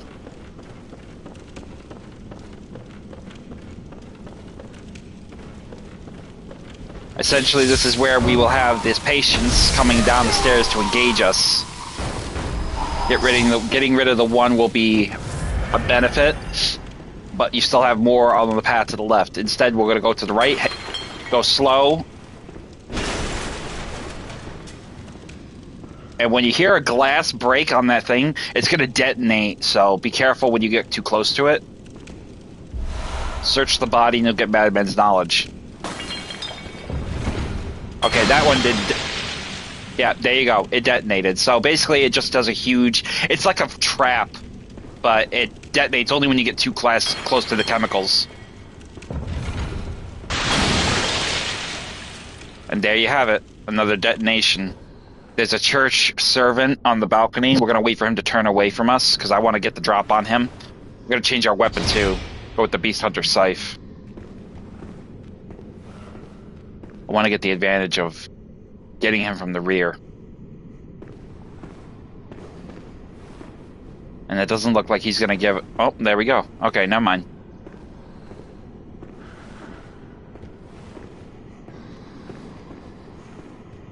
We'll walk up gingerly behind him and... Visceral attack. And if the visceral attack doesn't finish him, the fall does. So we got easy kills there. Laboratory floor 3. Opening the door here, you'll find 2 wheelchair men.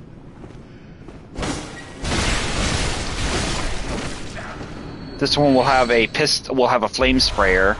Dispatching him will give us antidote. This one will have another pistol. Dispatching him will be quicksilver bullets, and then this one will also have quicksilver bullets. And then on the body we'll have beast blood pellet. But more importantly, over here we're going to pull the switch, which will open up the elevator and give us access to the 3rd floor.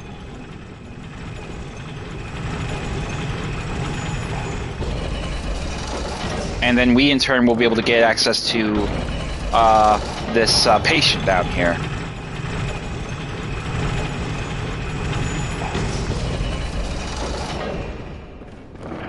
And as you can see, this is basically where they do in the lab. Lady Maria? No. You're someone else. Please, could you do something for me? I need brain fluid. Murky, mushy brain fluid. So we need to find her some brain fluid.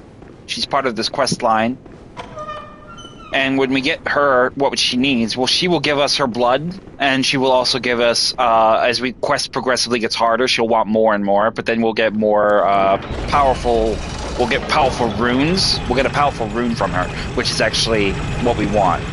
So we're going to head back up the ladder, the elevator, excuse me, and we're going to go down the ladder over here that we saw earlier. Now here we will have unique form of patients that are kind of crazed, but they're tied up and they're trying to throw themselves into you. There's also a type of patient that are basically crawling around. So we'll go ahead and get rid of this one. Blood vials, and then we also have the decorative hunter outfit here as well.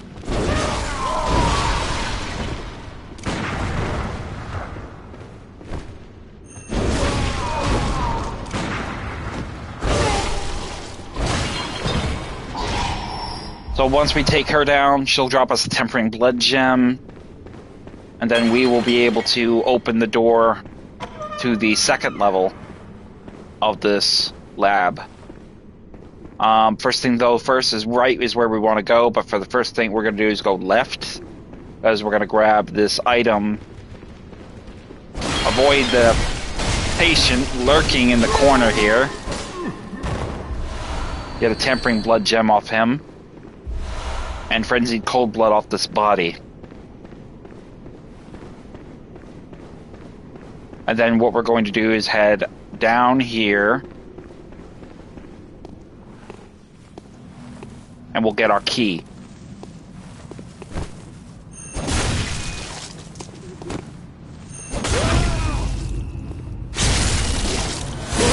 Off of this body. Oh, I guess not. Where is the key? I think we get the key from another point. I'm not sure where. Hang on.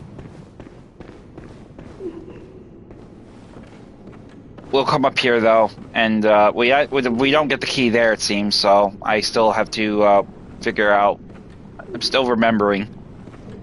So here's the stairwell. Essentially, what we want is we want to get to this stairwell, but we need to get through that door. So how do we do it? Well, basically, this entire room operates on a turntable. So we're going to need to operate the turntable to get it to where we can actually get the stairwell to match the door. So we need to raise the room's stairwell up. The only way we can do that is at the very top of this hall. So we need to get to the very, very top. So it's going to take us a bit of time, but we'll get there. What we will do, though, is we will go up and over the stairwell. Go out the stairwell and then go back up the ladder. I think our key is actually further up, is what I believe. We'll find it. We need to find it because we need it to get to the back areas.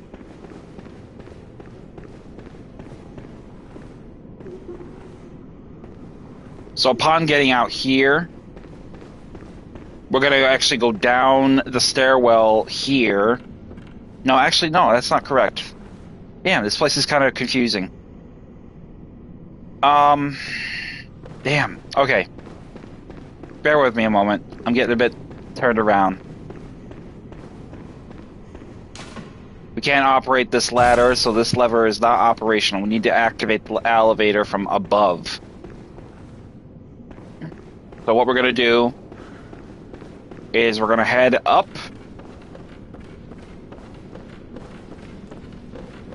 The other side that we originally had intended to go up. Oh, they dropped something. Blood vials. Sometimes there's a bit of a delay, it seems, with some of these items, so get some blood bullets in us. You know, you kill them, and then suddenly, probably 5 seconds later or 6 seconds later, long after we've moved on, the item itself has materialized that they had on them, if they had anything at all. Oh, okay. I know what I can do now. This is a bit tricky, but essentially what we're going to do is we're going to try to leap across. This is kind of a bit... I wouldn't recommend doing this, but essentially what we're going to do is try to leap across onto that balcony. So how do we do it? Well, we're going to need to run and we're going to need to jump at an angle. Similar to what we did at the old city of the Old Yarnum when we were jumping around on the balconies over inside that cathedral. So with any luck, hopefully we can make this jump. I don't think we will, but we'll see. I'm not very confident in my ability to do this. Sometimes I miss it. See, but that's essentially what we want to do. We want to do it at an angle where we can actually make that leap. I don't think I'm actually not going to try it because I don't think I can make it. So I've seen people do it, but I'm just not comfortable with the census that I can actually make that jump. So the other thing you could do is you could jump over here, but again, that's a pretty long distance, and I don't think I can make that either. So, probably what I will have to do is do a bait and switch tactic with this guy with the minigun. So we may have to run up there, wait for his fire to break, and then we'll pursue the next stage of it. Okay. Now we'll make our way up. Oh shit, no! Son of a bitch. Oh, you son of a bitch. That sucks. That sucks so fucking bad. I can't believe that just happened, bro. I hate that. And the fucking hunter, I thought I could make it out of there, but then the hunter shoots me in the fucking back and he stuns me and forces me off it. Oh, I'm gonna fuck his ass up. Okay, no big deal. No big deal. We're gonna get back up there. We obviously dropped our echoes here, so it's not a terrible thing. chances are that some asshole probably took them. That just really just killed me right now. I can't believe I just died like that. That just is so disgusting.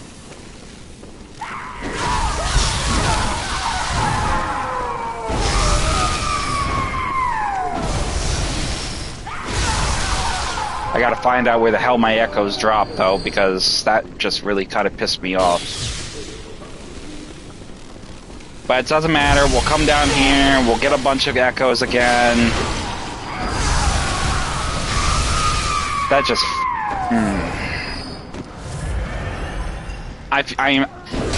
I'm annoyed that because I never make that was like a noob mistake, what I just made there. That was a noob mistake.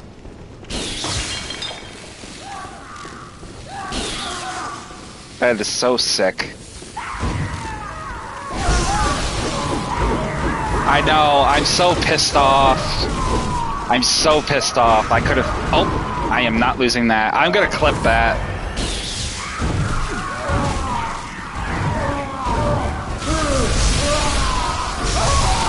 That is so dumb. I can't believe I had let that happen. I wasn't expecting to get shot in the back by the... I thought I was out of range is what it was with the wheelchair guy.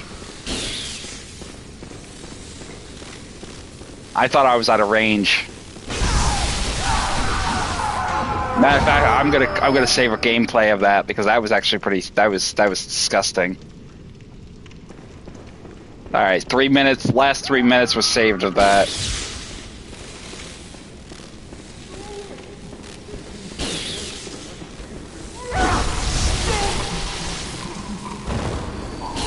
I could have survived it if I actually did get fucking... If I fucked myself with that. Come on, come on. Come one, come all. Good patience.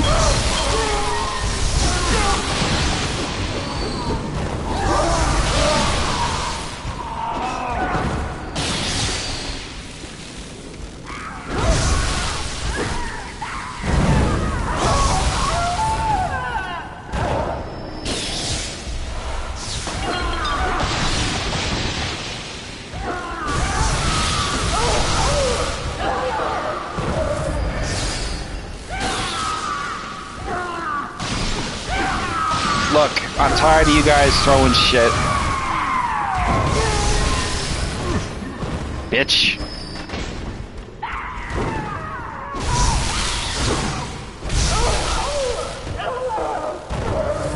I'm not even going to bother going up for the other ones that I already dispatched. I'm just going to get right back down to the nitty-gritty of getting back my echoes, because I really do not want to lose those. So...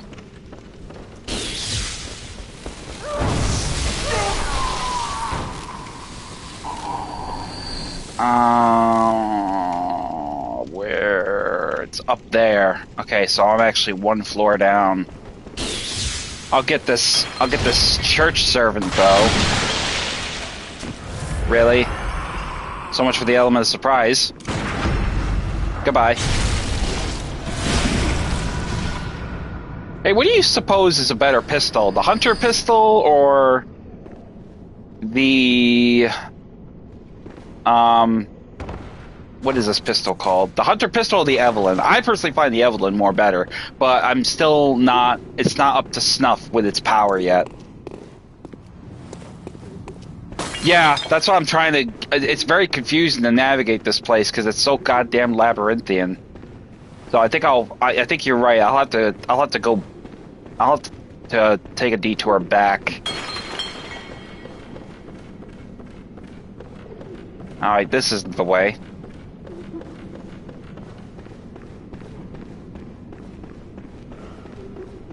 Yeah, see, that's what I was thinking too. I mean, don't get me wrong. I mean, I like the pistol, but I think the Evelyn has much more. I don't know, something about it just seems like it resonates more with Deliverance, especially with the shot. I mean, I personally think it has a better impact zone. As oh, hello, wrong way. Okay, I'm going back this way. I just think it has a better impact radius, impact zone as far as like damage. Alright, I can't go back this way. Fucking shit. I'm all fucking all over the place. What the fuck am I doing?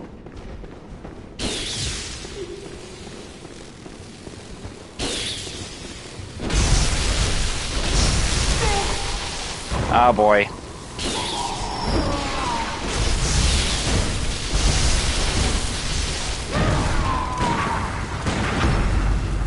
Bitch.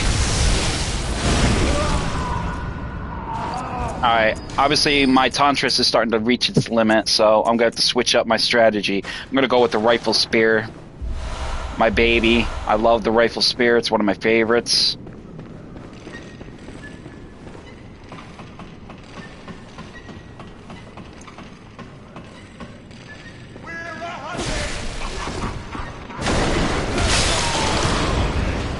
I heard you.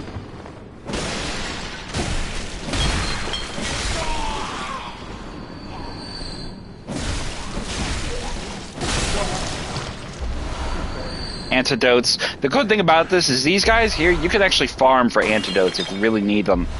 So 2 antidotes a piece. I mean, you're talking 6 antidotes. You just run it like a couple of hours. You can get like a huge swath of supplies that you need. Alright, so here we are.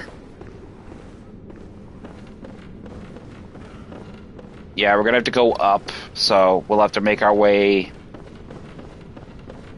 up to that area with that asshole using that drip feeder as a freaking weapon. I don't like getting with him because he ultimately... I can't tell you how many times, but I was like in my early stages of playing this game, this asshole like literally bodied me with that damn thing. There we go. Visceral attack.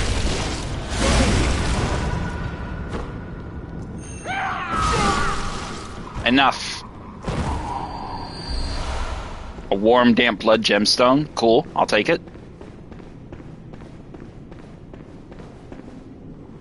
Alright, now we'll do the same thing we did before. We'll wait for this asshole to basically do our deed with that.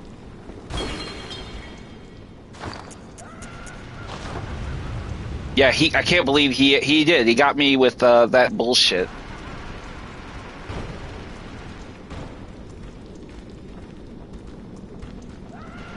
She's got my echoes. You can see there it is. I got him back.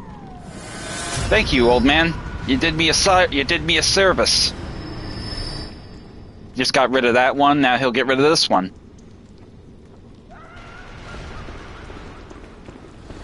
Alright, now we'll try this dance again. This is...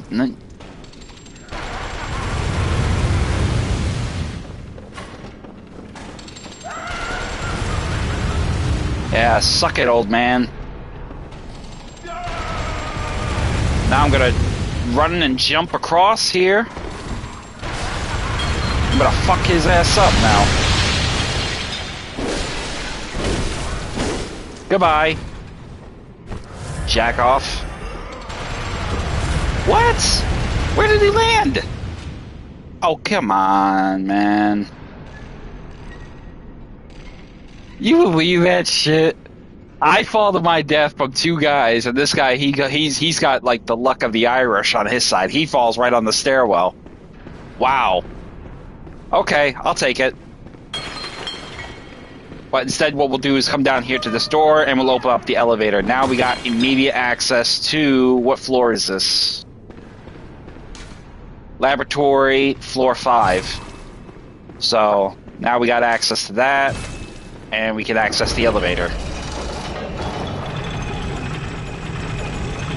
I'm gonna go fuck his ass up. I'm gonna take a moment to go over there and I'm gonna fuck his ass up because I definitely want to get him out of my way. That asshole cost me some money. Is he up there? I bet you he's up there. I can't get to him from down here. That's a shame. So we'll get on the elevator and get back to business.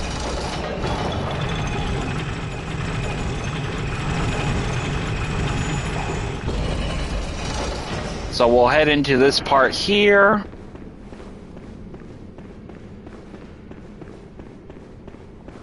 And this is basically where we are going to go around this balcony here.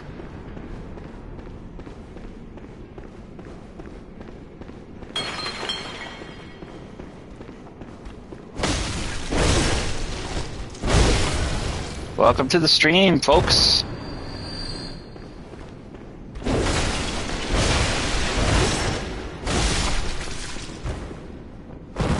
I'm not really too focused on getting blood echoes right now, even though I got the visceral attack runes for more echoes. I definitely just want to just get as much of these guys out of my way as possible. Got a phantom with a whirly jigsaw running around. Alright, this door will lead us to another item we can collect. I want to be careful going in here, though, because I think there's a trap. Oh, lovely Frosty. How are you, hon?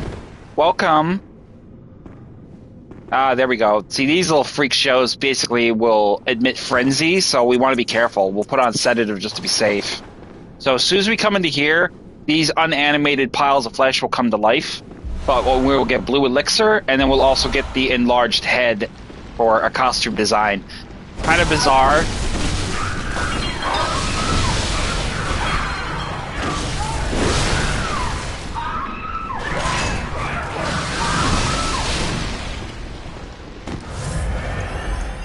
Take some sedative.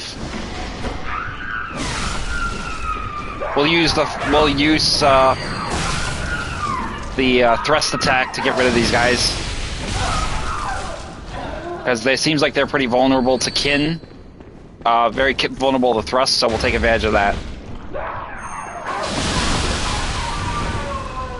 So just have our frenzy ready in case, our sedative ready in case of frenzy.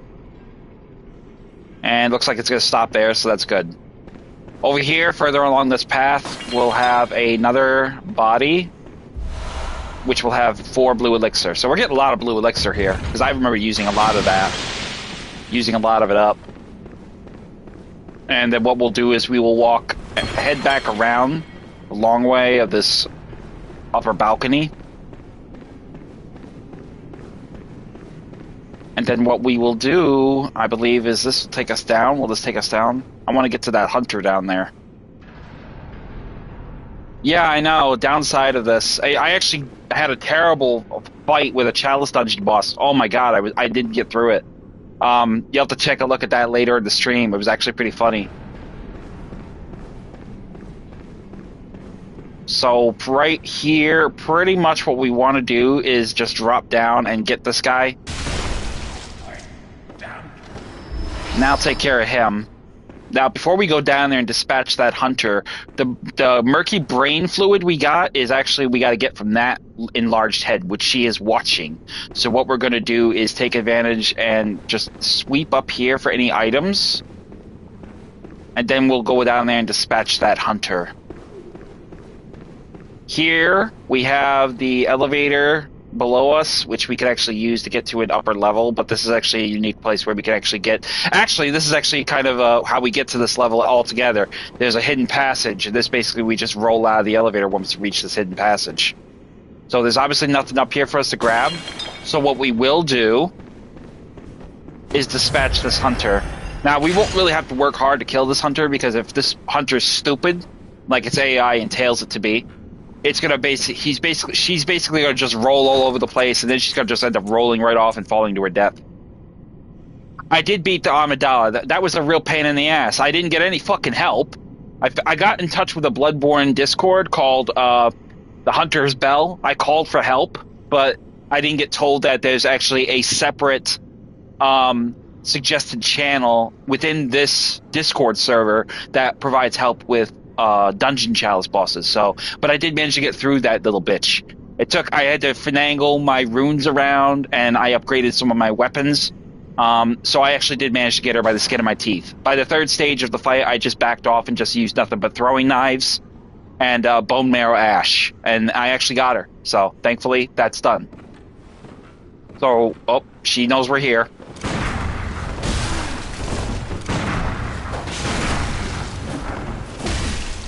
What I want to do is I want to get her away from here. I want to force her hand into this.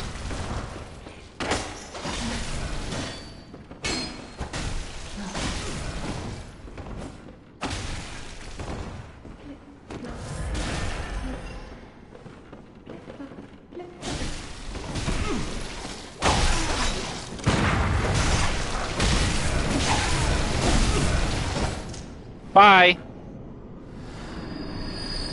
Mwah. Easy work. That takes care of the hunter. The hunter will no longer be a problem after we've dispatched her. Obviously, the thing she dropped will probably be down in the pool, which is okay. We'll be going down there to get that eventually anyway.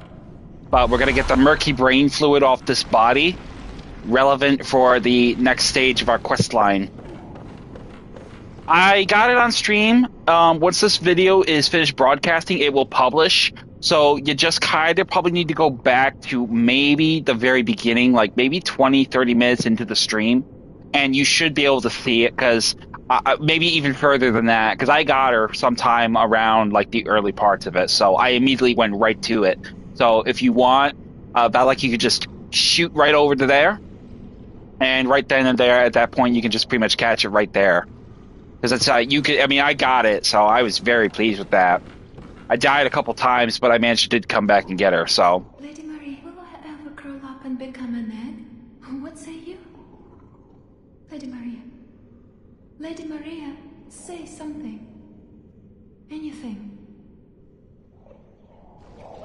So pretty much, once we dispatch the hunter, we'll be able to jump right into here and immediately go over into the business of basically taking on the next section of that.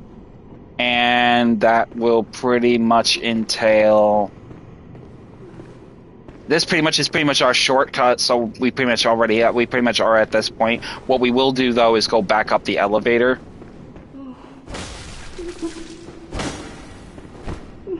I didn't see this patient here, so I didn't see her. So we're going to go ahead and get into the elevator. We'll call the elevator down and we'll get into the elevator here.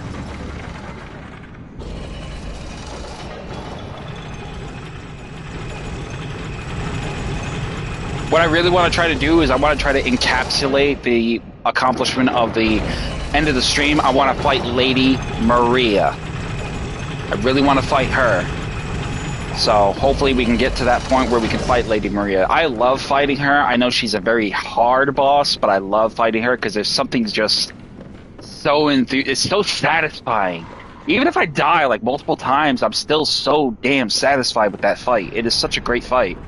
So right away, we're going to want to back off because we got another one of these assholes with one of those drip feeders. So let's break off contact and try to get him. Oh!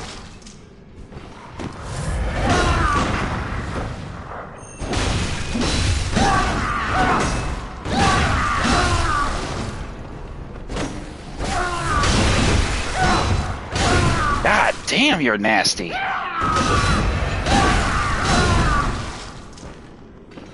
I'm trying not to, but this son of a bitch is vicious.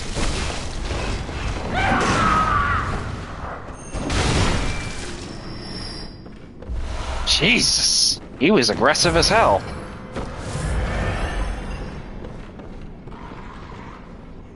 Okay, so now that we got through that, now we need to raise the elevator. So in order to raise the stairwell, we have to get to these other levels, we have to raise the stairwell. So what we're going to do is basically come up here and we're going to immediately climb the ladder. Once we figure out which side of the ladder we climb. And it's going to take us all the way up to this level.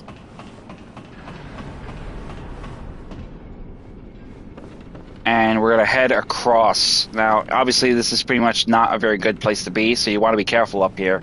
Go slowly across the platforming. Follow the rats.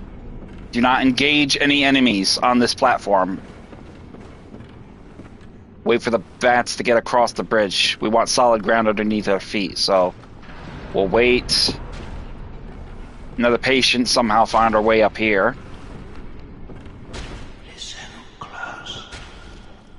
And you too will hear the sound of water.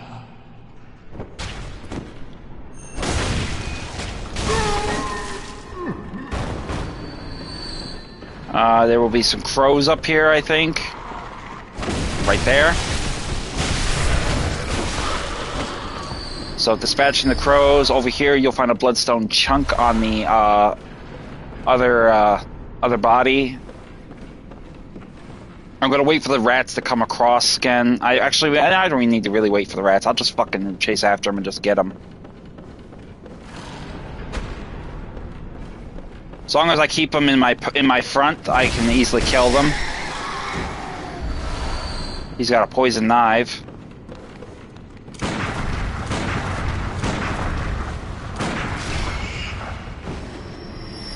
And that'll take care of the rat.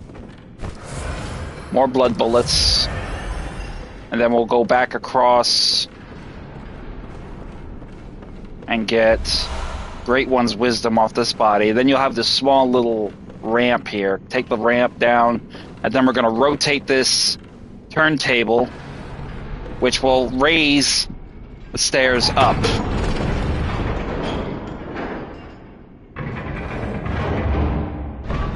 Now this will change the layout of the labs, so there are certain floors you'll be able to get access to, and certain floors you won't. And then, of course, directly ahead of us here, we'll have a rat. But before we go forward, we're going to go back, because there's going to be another brain fluid item we can get for our quest line. So we're going to go ahead and get it by taking out this thing. And there we have more brain fluid.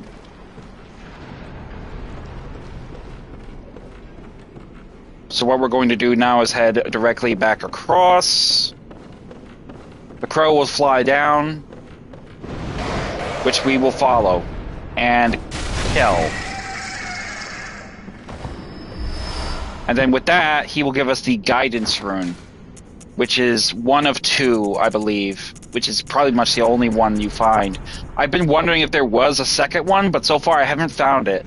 I believe there's only two of these, but again, I could be wrong. I'll have to check the Bloodborne Wikipedia to actually make sure of that. So, but this will give you 10% rally potential to the 20%. So we'll go ahead and immediately go back across now to the ladder, which we took to get down here.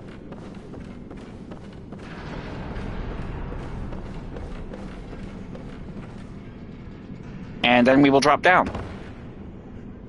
Now, obviously, we saw there were 3 patients that were coming down here, so we wanted to basically get them. There they are. Here they come. They're rushing us. Whoop.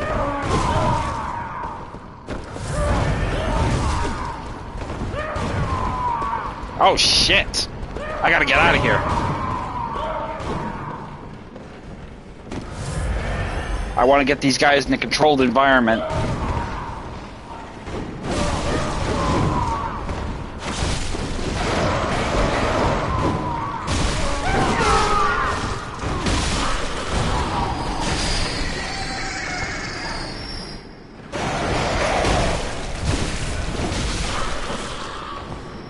I think the other one ran away.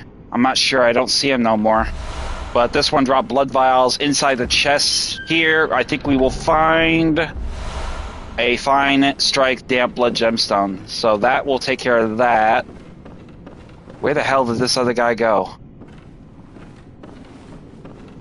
Alright. I guess I got him.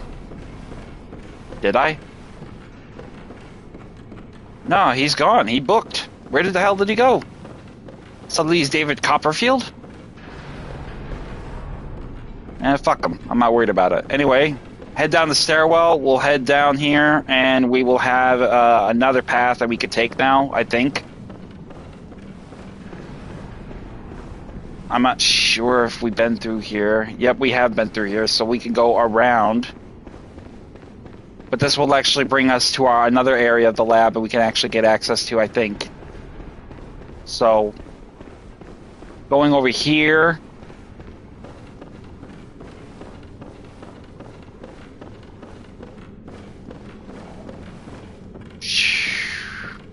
Trying to see.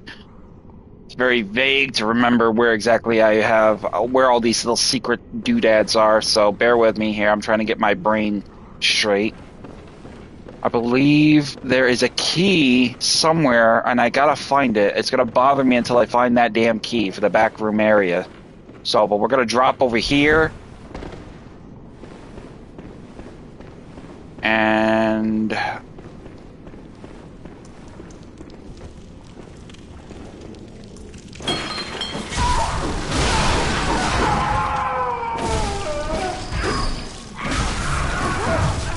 bitch! Got a murky damn blood gem.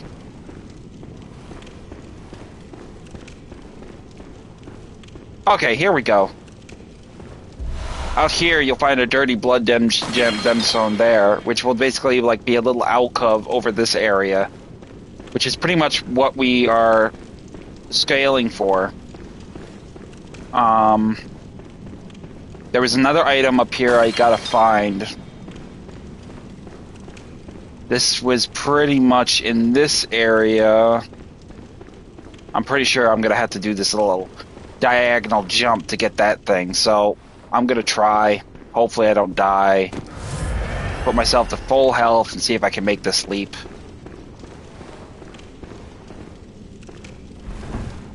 Oh, just barely. Just missed it just by an inch. I'm gonna try again. This is a tricky jump to make.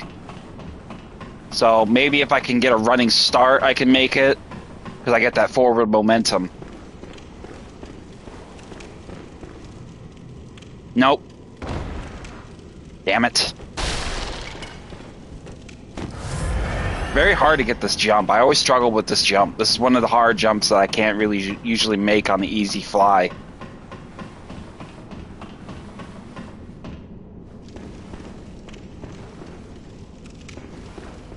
But of course, there's also a passage out there, so maybe I just gotta... Nope, I'm not gonna be able to make that jump. I'm gonna have to find a passage leading to it. It's one floor up, so... Pretty much right there. There's a stairwell leading there. I'll have to find my way up. Yeah, I know. You and that damn water. Yeah, I know. No water. That's a good thing. I suppose that's a good thing. I sometimes find it very disturbing, Frosty, that you want to see me drown. Just saying.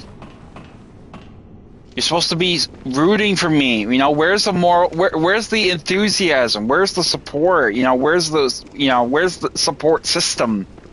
I mean, what am I not? Do I not get that? I'm a little bit disappointed by that. Okay, so if you jump across there, that will take us there. I'm gonna jump down these stairs and see if this will take us where I gotta go here. I think this will basically bring me there. I think now we're in a position where we can get there now. Okay, yep. I think this is it. We got Joy. I bet you are. So once we get here, we're gonna have these patients throwing shit.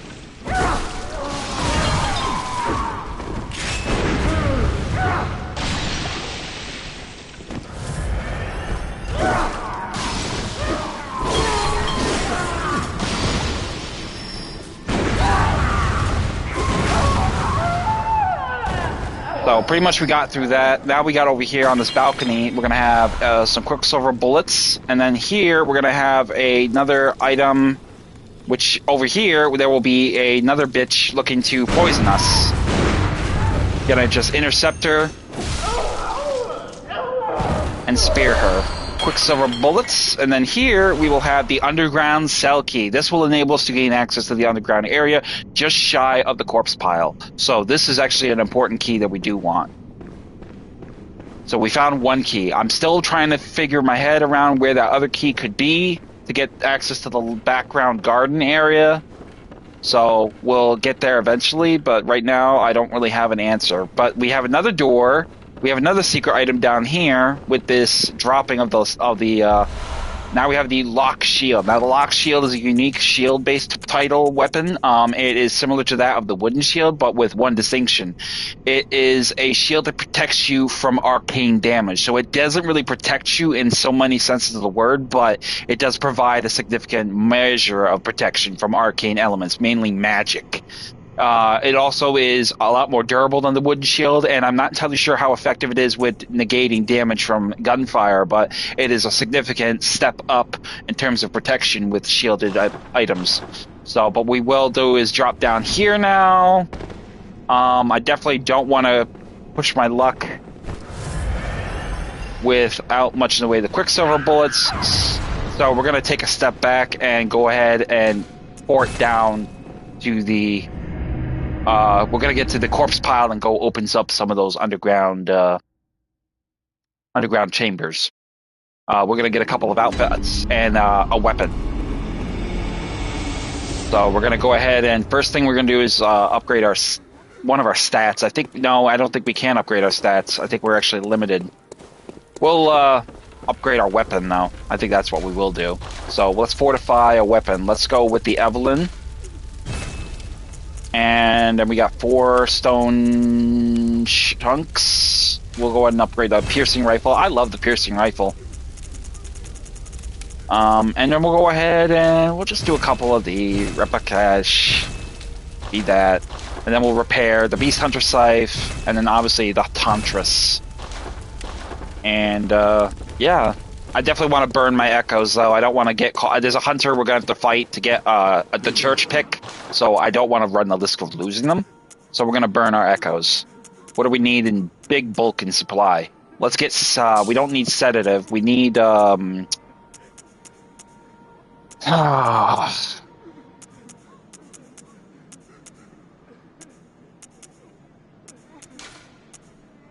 I'll buy 20 bone marrow ash, and I'll buy 11 bolt paper. And that's it. Now we'll go back to the corpse pile.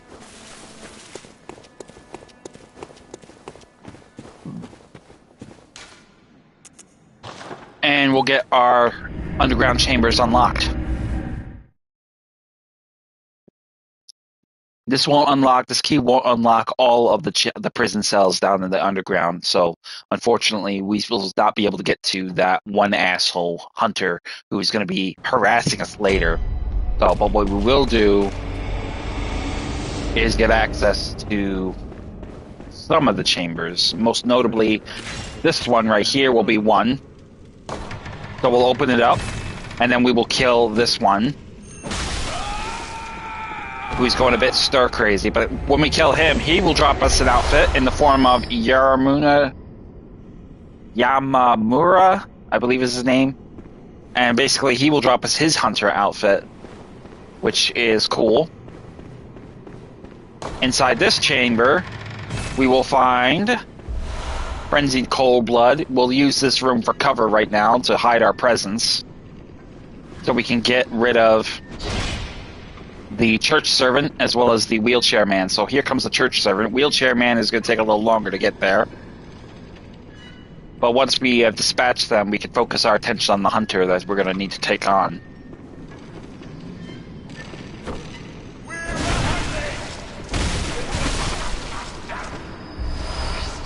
He will drop us some antidote, and the servant will go ahead and be easy work.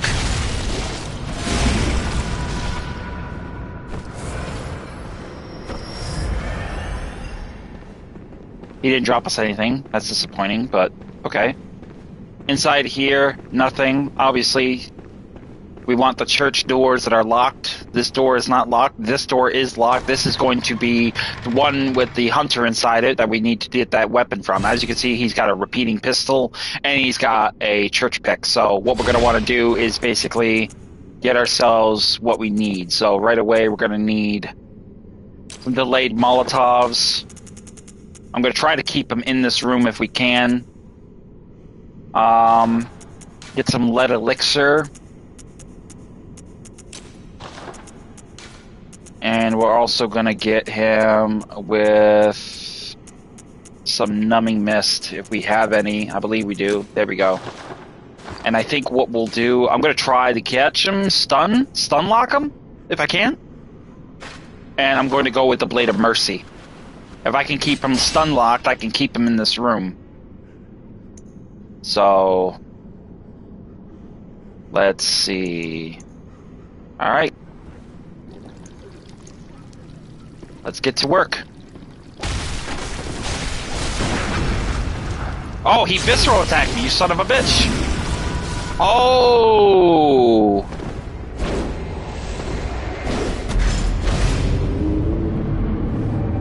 That was sick. Oh, okay, that was fucked. I thought I had a great plan. Wow, I didn't think he would visceral attack me.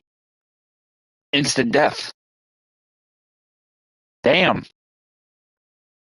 Oops, indeed. Yeah, I'll say. Jesus Christ. Okay, obviously close quarters is not going to be in my forte, so I'm going to have to change my. I'm going to have to go for. I'm going to have to. I'm going to have to whittle him down. I thought if I could keep him contained in the room, it would make my job easier. In fact, quite the opposite. That actually backfired. That backfired spectacularly, and I wasted a perfectly good lead elixir, no less. Wow. All right, so I guess I'm going to change up the forte. I'm going to have to take him head on. I don't want to have. I think the biggest thing is I don't want to have him heal. That's the thing. I don't want to have him heal.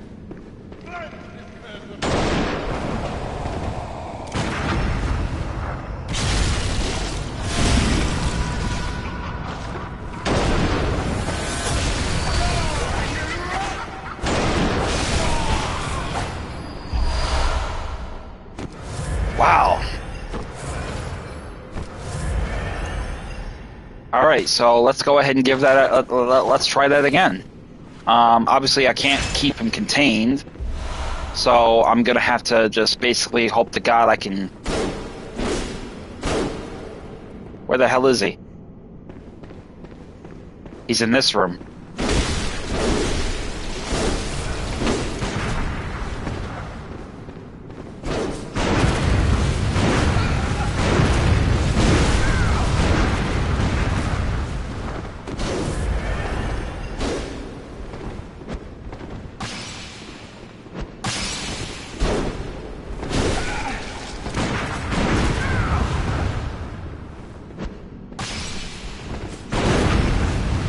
Now, my turn, dickhead.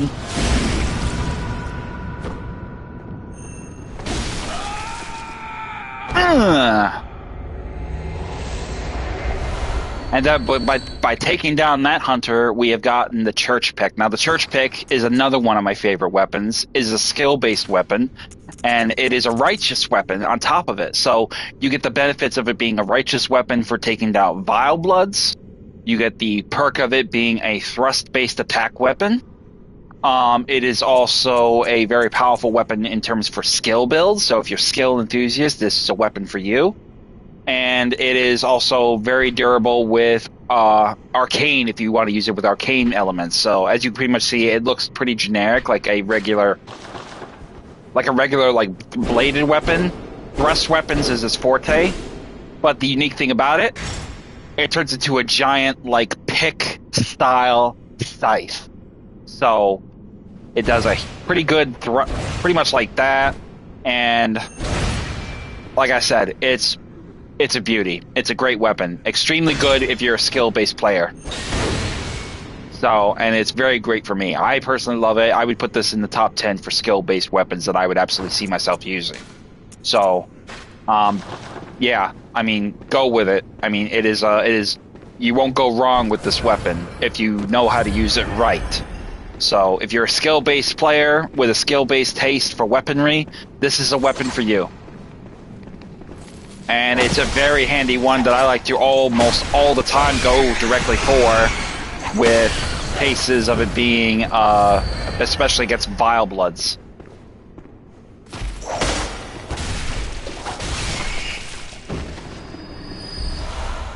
So right there, we're pretty much in the position where we're going to head up. Back to the research hall. We'll call the elevator down. But Simon will be out there waiting for us. Simon has relocated. As you saw, he's no longer with the severed head of Ludwig. He's actually going to be waiting up at the outside research hall. So we'll have a chat with him when we get there.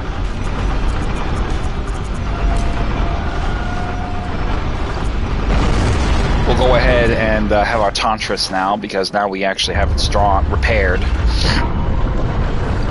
Matter of fact, I think what I'll do is I'll also equip,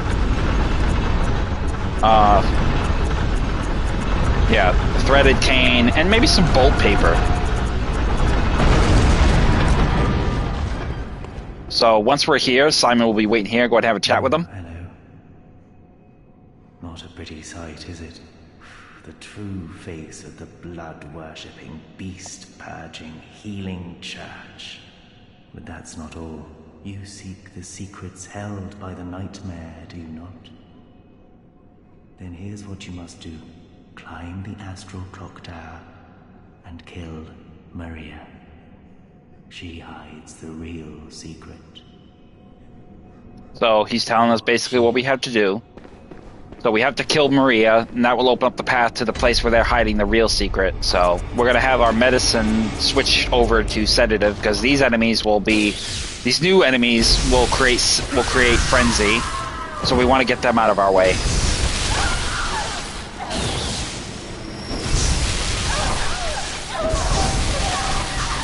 Not terribly threatening, but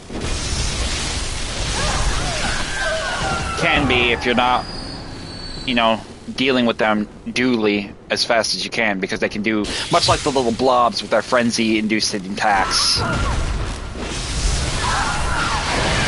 Like that.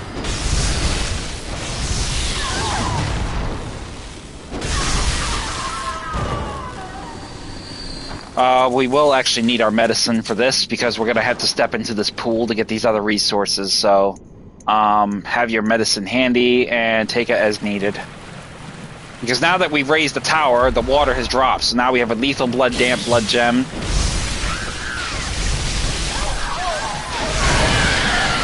Oh, hello.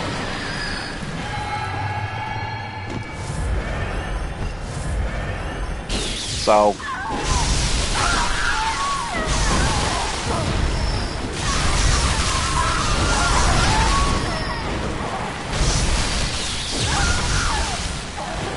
take our medicine again. And then over there on that body we will find more resources. Hidden cold blood on that body. I believe a hunter, oh, you know what we didn't grab? We didn't grab the bone marrow ash from the hunter we killed. Damn! I missed that. Unless it's probably further in there, but it doesn't matter. I'm not going to worry about it. Instead, go in here, and we're going to get the next part of this quest completed with giving her some brain fluid. So give her the brain fluid. Oh, thank you. You're terribly kind. Basically sucks it with a straw, I guess. Ew. Oh. I hear the sticky sound. Do you hear it too? Oh, I know. Will you have my blood as thanks? I'll have you know, I was once a blood saint too. So we'll accept her blood. But I cannot move. I'm sorry. So we'll get the blood of Adeline. Now, it has the same working properties as the blood of Adela. It will heal us over time. So we can pretty much get blood from Adela or Adriana, the prostitute. So we can get blood from either one of those. And then we can also get blood from Yusefka. And we can also get blood from Adeline. So we have multiple facets where we can reach different avenues where we can get stuff. So I'm not sure if we can open this door yet. Can we? Nope. Still can't open this damn door. So we got to find that key. I really want to find that key because there's an item back there I really want to grab. So let's get to the hunt and we'll search this area. So first thing we're going to need to do is go up the elevator.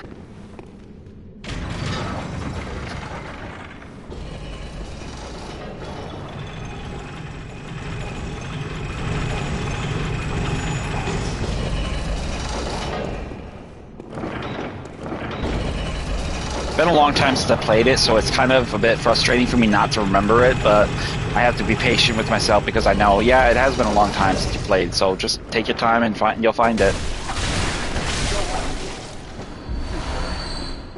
Quicksilver bullet, not Quicksilver, medicine.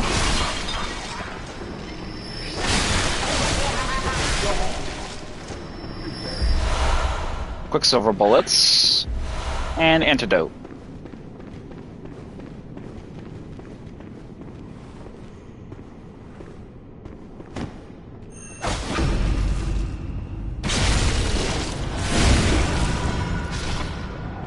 Dispatching that enemy.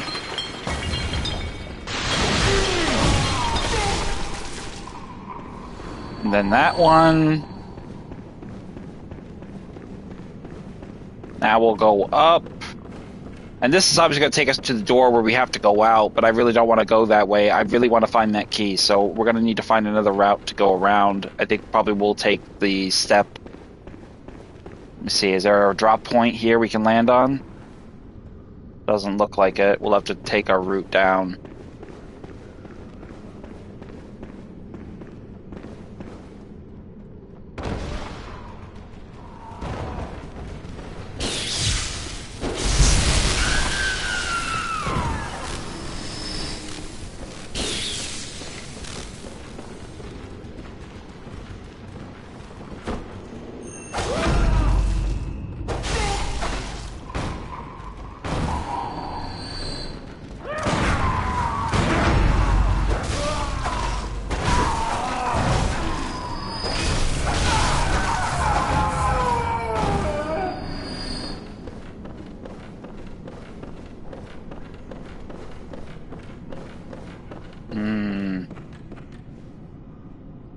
Where is that door leading outside? I think that's it right over there.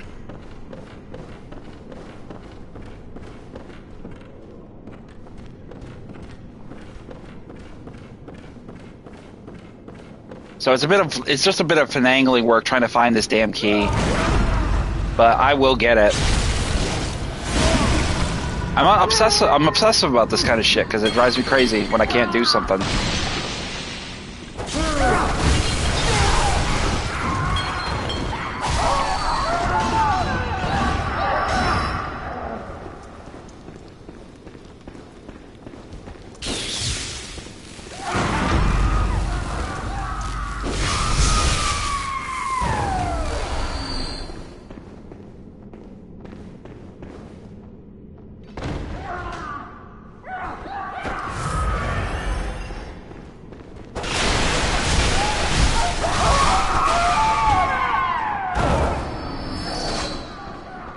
Come on there, girls.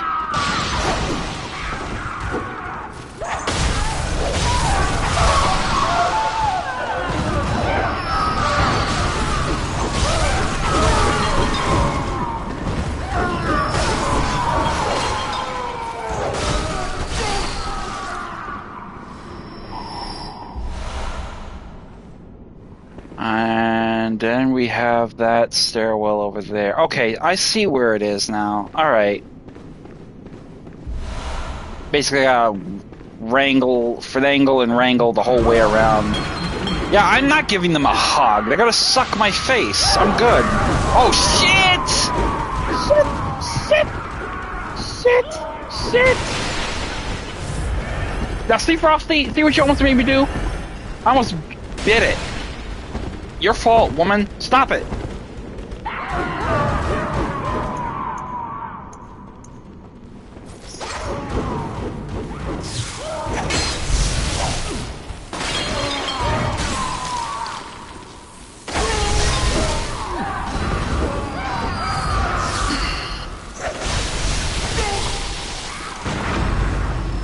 Oops, my ass. Stop it. I'll beat you. Oh.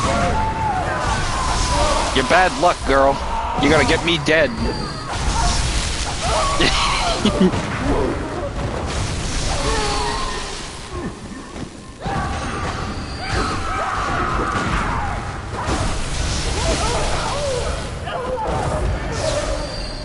Good lord, man.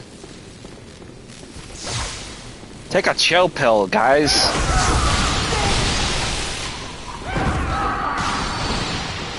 Now I got through all them. Now I can focus on getting to where I gotta go. I'm not even gonna bother fucking with them. I just want to get out of here. Mother of mercy. Well, the threaded cane, yeah. No, I mean that's. I don't want to keep using the Tantras because I don't want to have to repair it. So I'm trying to get it myself acclimated using other weapons so that I don't have to worry about using it so much. I mean, they're vulnerable to lightning, but that's why I use the bolt paper to imbue it with lightning. Now, where the hell is this key?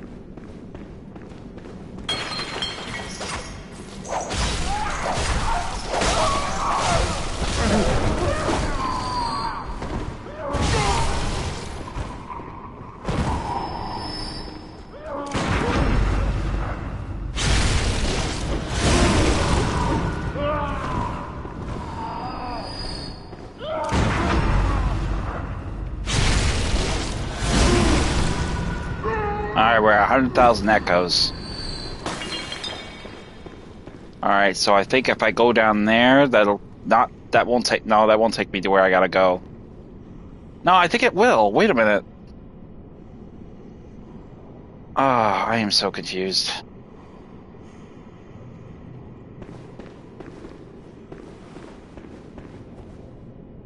Alright, drop down here. Come across here.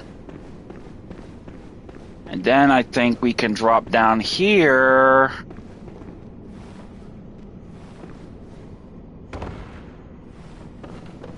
Oh, no.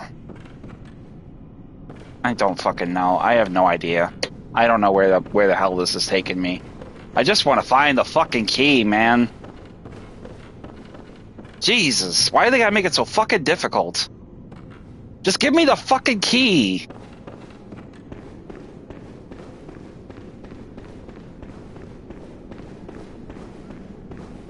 Just jerking me around. I don't want to drop down there, I'll die. I'm looking for the key leading out down there. Let me get down to the ground level. I know it's fucking here. Because it's starting to get under my skin. I know it's here, I just can't fucking remember where it is. And now I'm all fucking turned around.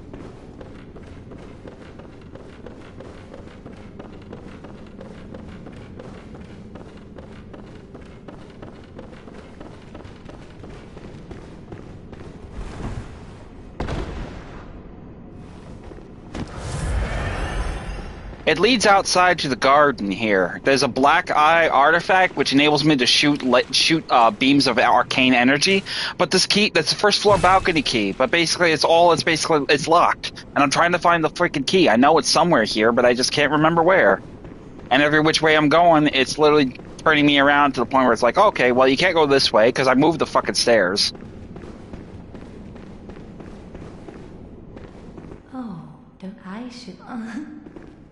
Can't talk to her. I also want to move on with the quest to that one.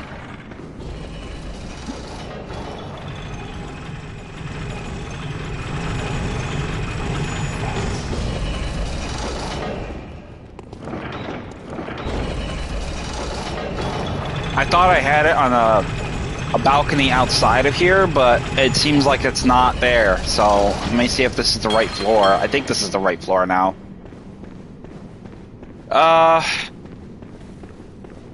No. Let me figure it out because I don't want to have too much of it given away because ultimately it'll be less of a productive measure for my stream. If I get desperate, I'll probably say uncle, and I'll be like, yeah, tell me now. I'm gonna try to. I don't want to try to jump that. That's just not gonna fucking go well for me. I don't think. Unless I drop on the stair. The railing. Okay, there we go. Now we can do the railing. Let me see if I can make that jump. Okay, we're here. I think it's out on this balcony here. So let me check this balcony here. I'm pretty sure it's here. No, it's not here. There's a chest somewhere, I think.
Trying to find this damn key. Is this...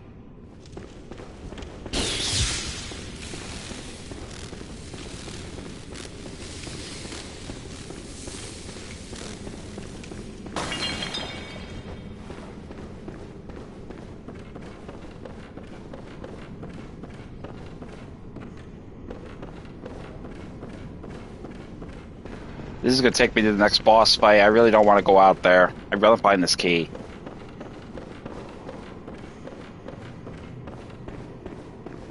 Bear with me a moment. I'm gonna look this shit up. I appreciate the offer of Valak to tell me, but I'm a stubborn asshole, and I don't like. I mean, it's just I'm so so irritating. So let me look it up here. I got the Bloodborne Wikipedia right here. So this is why I can't. I hate skipping games for a long time because then the most basic things you should remember, you don't fucking remember.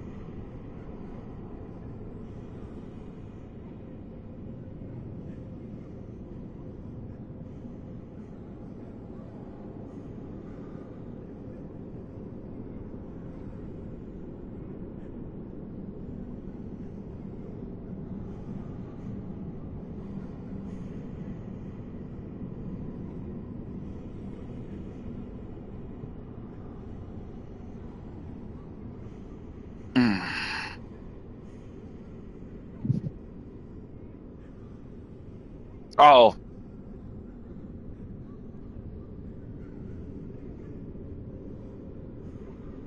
Okay, so it's part of the quest line with Adeline. All right.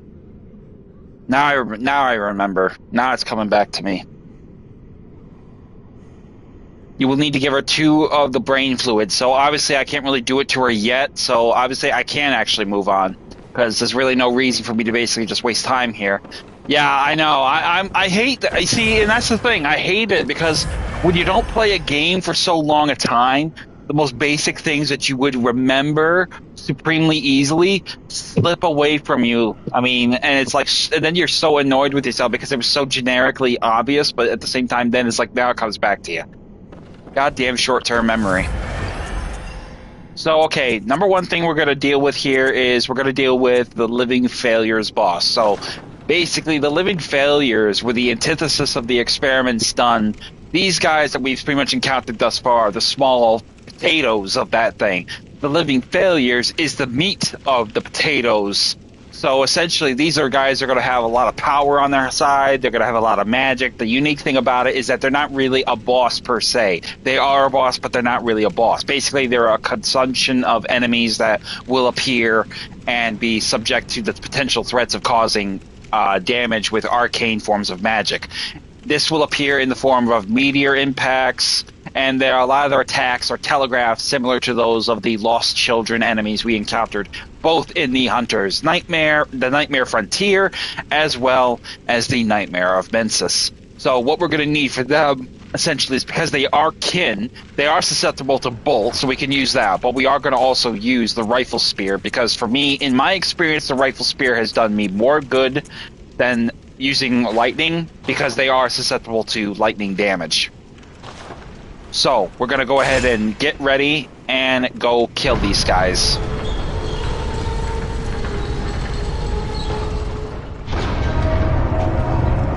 So right away from the jump, they're going to appear, essentially, and start attacking.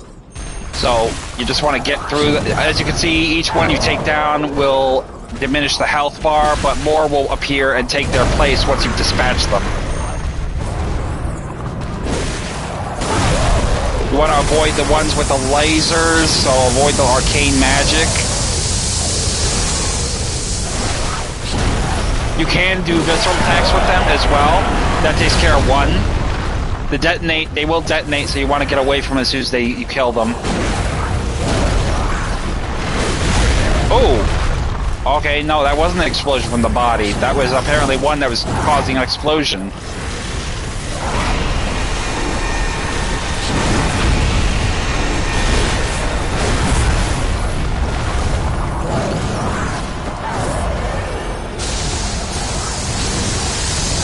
Try to get the isolated ones away from the others.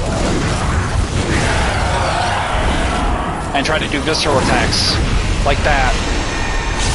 The more you can do damage on them, the faster this fight will go.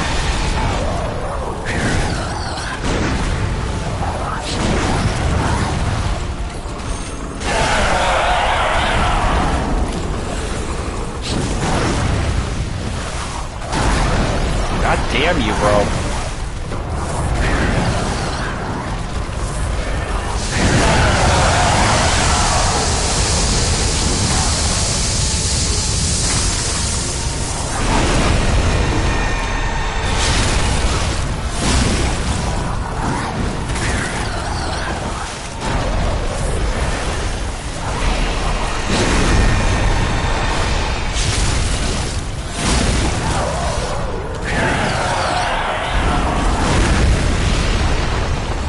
Essentially, if you can get them with a visceral attack, you can actually get a lot of your health back that you take.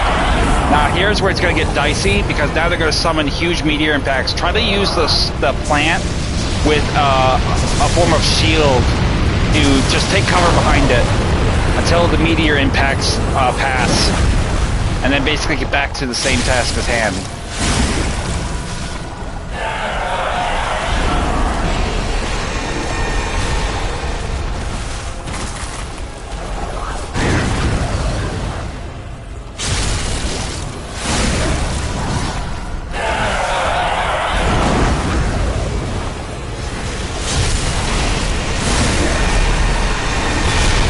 Oh, hello. No meteor impact for you guys. Sorry, guys. Sorry. So once we have dispatched the living failures, I guess you would call that a bit of an appetizer, because now we have to contend with the real threat of why we're here. Lady Maria. This is the one instance where you will have a two-boss encounter. Two bosses back to back. So beyond this gate here, we will have Lady Maria. Lady Maria is going to be probably number 3 in the most hardest bosses you will encounter. So we're going to go ahead and just get ourselves ready for this little encounter. We're going to go ahead back to the Hunter's Dream and get ourselves situated in that regard.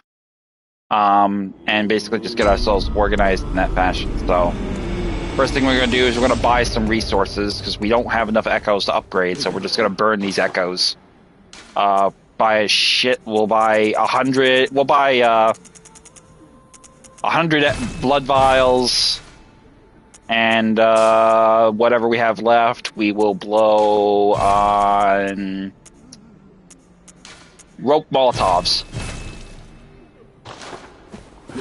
We'll repair our weapons as well by using some of those echoes that we have pretty much acquired here.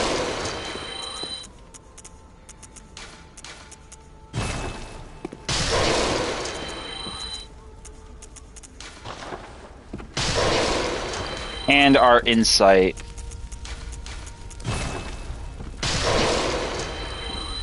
So let's go ahead and repair our weapons. The Hunter Scythe, the Threaded Cane, all of it. And I don't know if we can we really can't really do anything with that. So we're going to change our runes, though. That's for damn sure, because we're going to need the protection. So right away from this jump, we're going to need physical protection. We're going to need... I want to say visceral attacks to restore HP. And we're going to go ahead and do visceral attacks damage, because we're going to want the protection. Up visceral attack power by 30%. And yeah, we'll go with the Radiance rune as well. So switch everything, change everything you can, because you're going to want the added measures of protection. We're also going to change our pants. I believe we have what do we have? Oh, we have the Yarnum trousers on. I don't know why we have those on. Those aren't very good protection. But we are going to put on the Knight trousers. And we'll go ahead and put on our... Definitely don't want to do that. Blood defense, arcane. We'll leave our hunter hat on. And then we're going to go with... I think we'll go with the Threaded Cane. And we'll have the Rifle Spear. I probably will do the Rifle Spear pretty much right from the jump, because that will be a huge benefit for us in the long term. First thing, though, I want to do is get into the research hall, because I want to see if we can do with the next quest line before we go right for Lady Maria. So let's see if we can get the key from this broad by giving her more brain fluid. So let's see.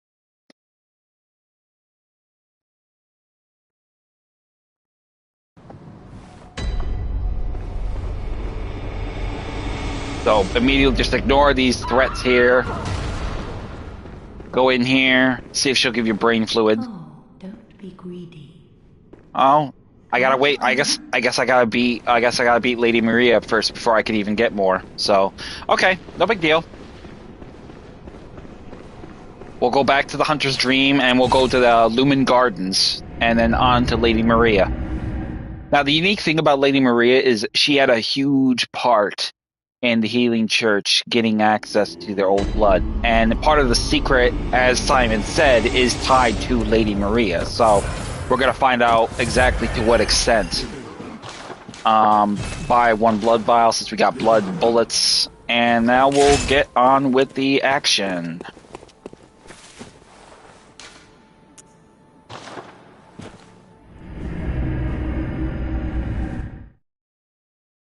And then after we complete Lady Maria, I think we're going to stop the stream there because I'm going to order some food. I'm craving pizza, so I'm going to probably order some pizza and wait downstairs for that to get here. I'll eat, and then I'll probably get started on the next stream, maybe in an hour, maybe an hour and a half, and I'll do another one.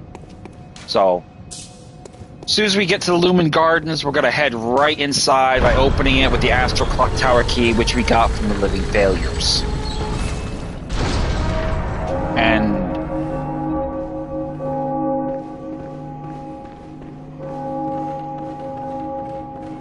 And then right away, directly right from the center of this area, we will have Lady Maria, who we will see has committed suicide.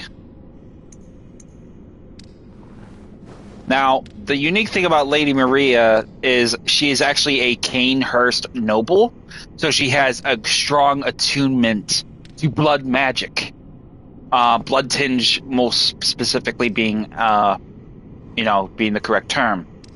Now, there are 2 things that are very intricate to this detail. Number 1, the first part of the fight, she's going to attack you with her unique weapon known as the Rikoyo, which is a kind of noble-like saber, but it kind of borderlines with its comparison to the Jikaje, which is a samurai katana sword that uses blood-tinged magic. So in the early infancies of the fight, she will attack you with that.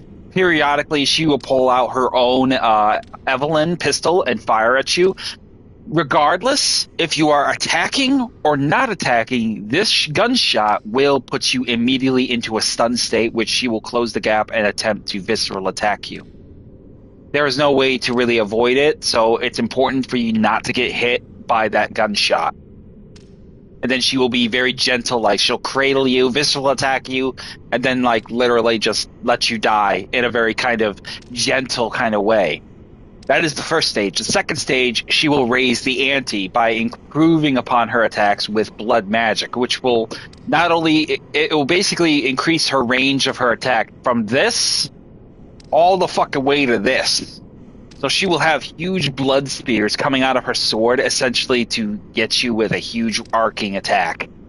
That will make it harder to avoid them, so you have to have incredibly sharp reflexes to avoid her attacks by this point, because any one of them could potentially hit you.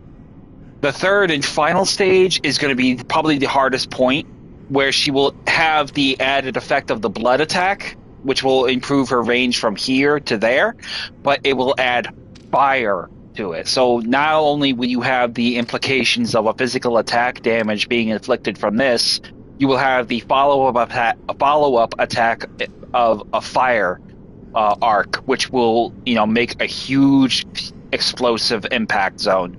That includes multiple impact zones where she will jump up in the air and slam her attack down, causing fire and blood explosions. And then it further impacted by the fact of her fire attack being implicating in that fashion. So she won't animate until we go to touch her, at which point she will attempt to attack us and stop us from going beyond this point.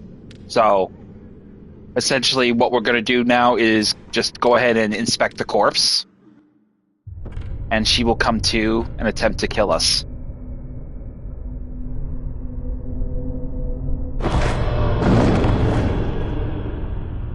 A corpse should be left well alone.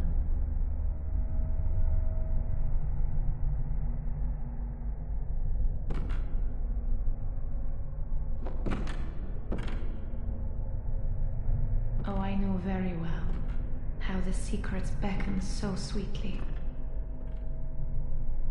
Only an honest death will kill you now. I prevent you from your wild curiosity. So at this point, she will engage us, slowly walking, and then she will attempt to close the gap with quick attacks. There's a pistol shot. We didn't get stunned, but we will. Try to catch her with visceral attacks. She will also use the old hunter bow to teleport around. Now we're at stage 2. She will impale herself and get blood magic. Now the power of her evidence will be relevant. Here comes the attack.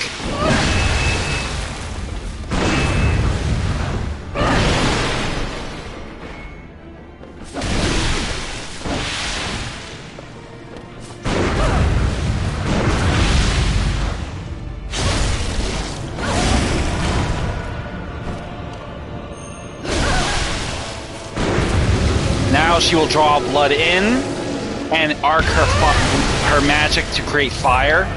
So now we have to worry about fire and blood magic. So be careful. Here it comes.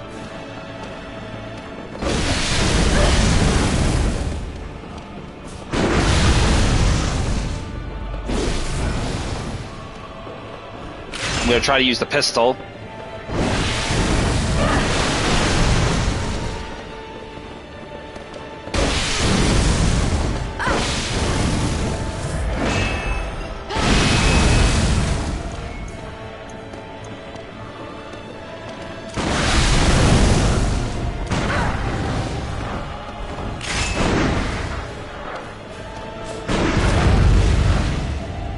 Hopefully this will be enough to finish her. It is. Good.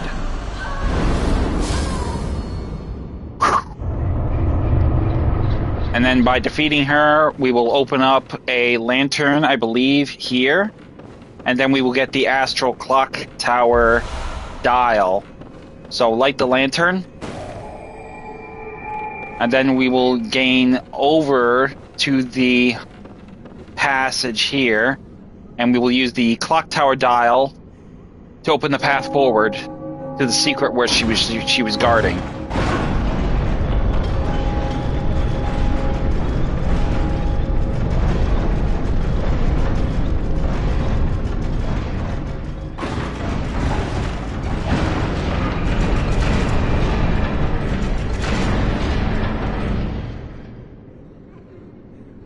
So right away, pretty much right from the start, we'll have the opening path here. And outside, it will take you into a rainy, dark, dingy area. Which here we will find is actually the secret. This is the source of the secret, anyway, to what is that the Healing Church did. So essentially, this fishing hamlet is our next destination. So outside, head over to the right.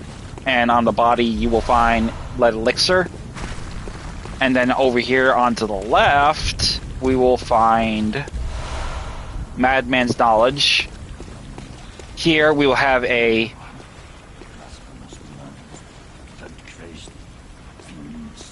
I'm not sure who this guy is. By the wrath of Mother Goss. Mercy for the poor wasn't child. Mercy. Oh, please. So we'll go ahead and attack him, and he will get up. Atonement for the late curse of blood upon them, and their children, and their children's children forevermore. Each wretched birth will plunge each child into a lifetime of misery. I'm guessing that this is actually a village elder, but we want to get something he's going to give us, so that's why I'm trying to kill him.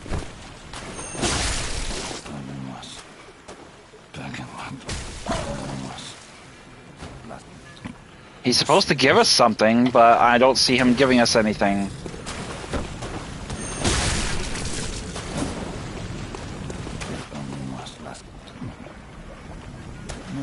The pungence of God's cling like a mother's devotion.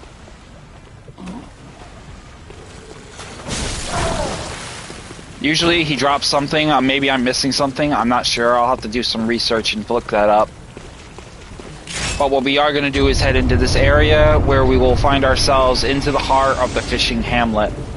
And from it, we will have a lantern, which we will go ahead and take back to the Hunter's Dream. And then we will go back to the research hall and see if we get the next stage of our quest line for Adeline. So we're going to head back there now. There's a lot of hopscotching going on here. So, but before we do that, we're going to go over here and take a look and see if we got any new outfit items. We actually have access now to Lady Maria's outfit. So I believe that's going to be up here in this messenger bath. And there it is, Lady Maria's outfit. So we can buy the outfit now. It is ours since we dispatched her. It will take all our insight, but it's okay because we actually have 2 insight as well as the Great One's insight. Great One's wisdom, specifically. Where is it? That's not it. Where the hell is it? Here it is. Okay. So now that we pretty much have that pretty much open-ended, we can go ahead and head back to the loom. We can head back to the research hall and get the next stage of this completed.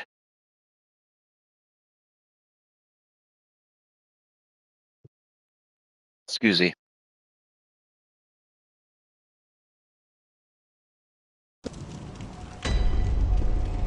And then we're going to, as you can see, Simon is no longer here. Simon has moved on into the next area, which we will be able to explore, which is the fishing hamlet. Hello, please.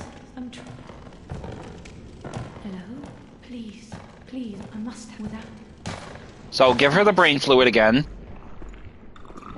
And this will give us the key, hopefully. Am I right? There, Valak? You still with us? Thank you. Take this charm. Ah, there we go. So now that we have the key, we can head out there now and get that hidden item that we actually couldn't get to before. So, awesome. Fantastic. Thank you, Valak. So once we open the door, outside here, we're going to have a few things. Number one, obviously, we're going to drop down here. And we're also going to go over here.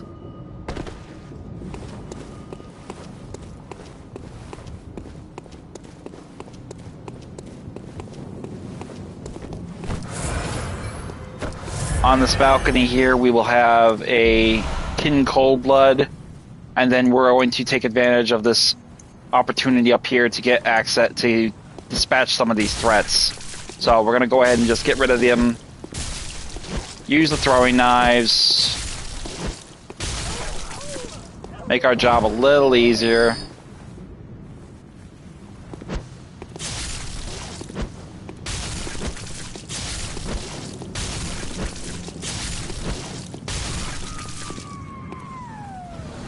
I think we're too far out of range to get that one, so we're going to go around and try to circle around on the other side, see if we can't get a better angle on our throwing knife position. The one who I don't want to get into engagement with is going to be further on the right. I believe one of them is going to have some kind of an element, magic element.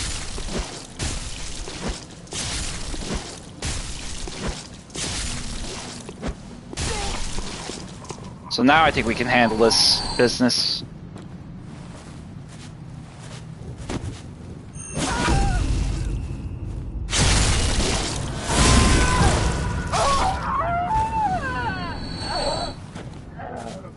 Just want to walk real cautious like. I don't want to get any of their attention if I can help it.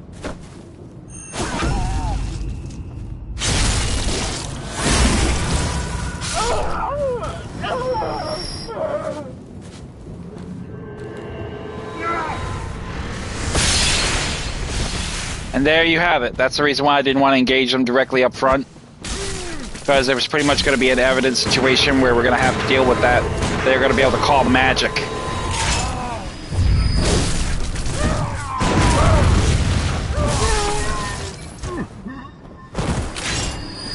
So with that being said, we've gotten rid of those two. Now we can I think we can slip over here and get this one with a backstab. So we're going to just walk real precariously over, get to her rear of her shadow.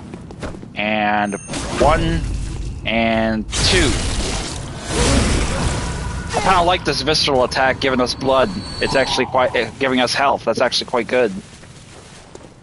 And then right from this body here, we will find the Black Eye. The Black Sky Eye is a unique arcane elemental item. It will basically enable us to get access to causing arcane damage with projectiles. We'll go ahead and equip that. I'll just get, test it and show you later on when I get into a fight, because I'm pretty sure I'll come to where I will need to.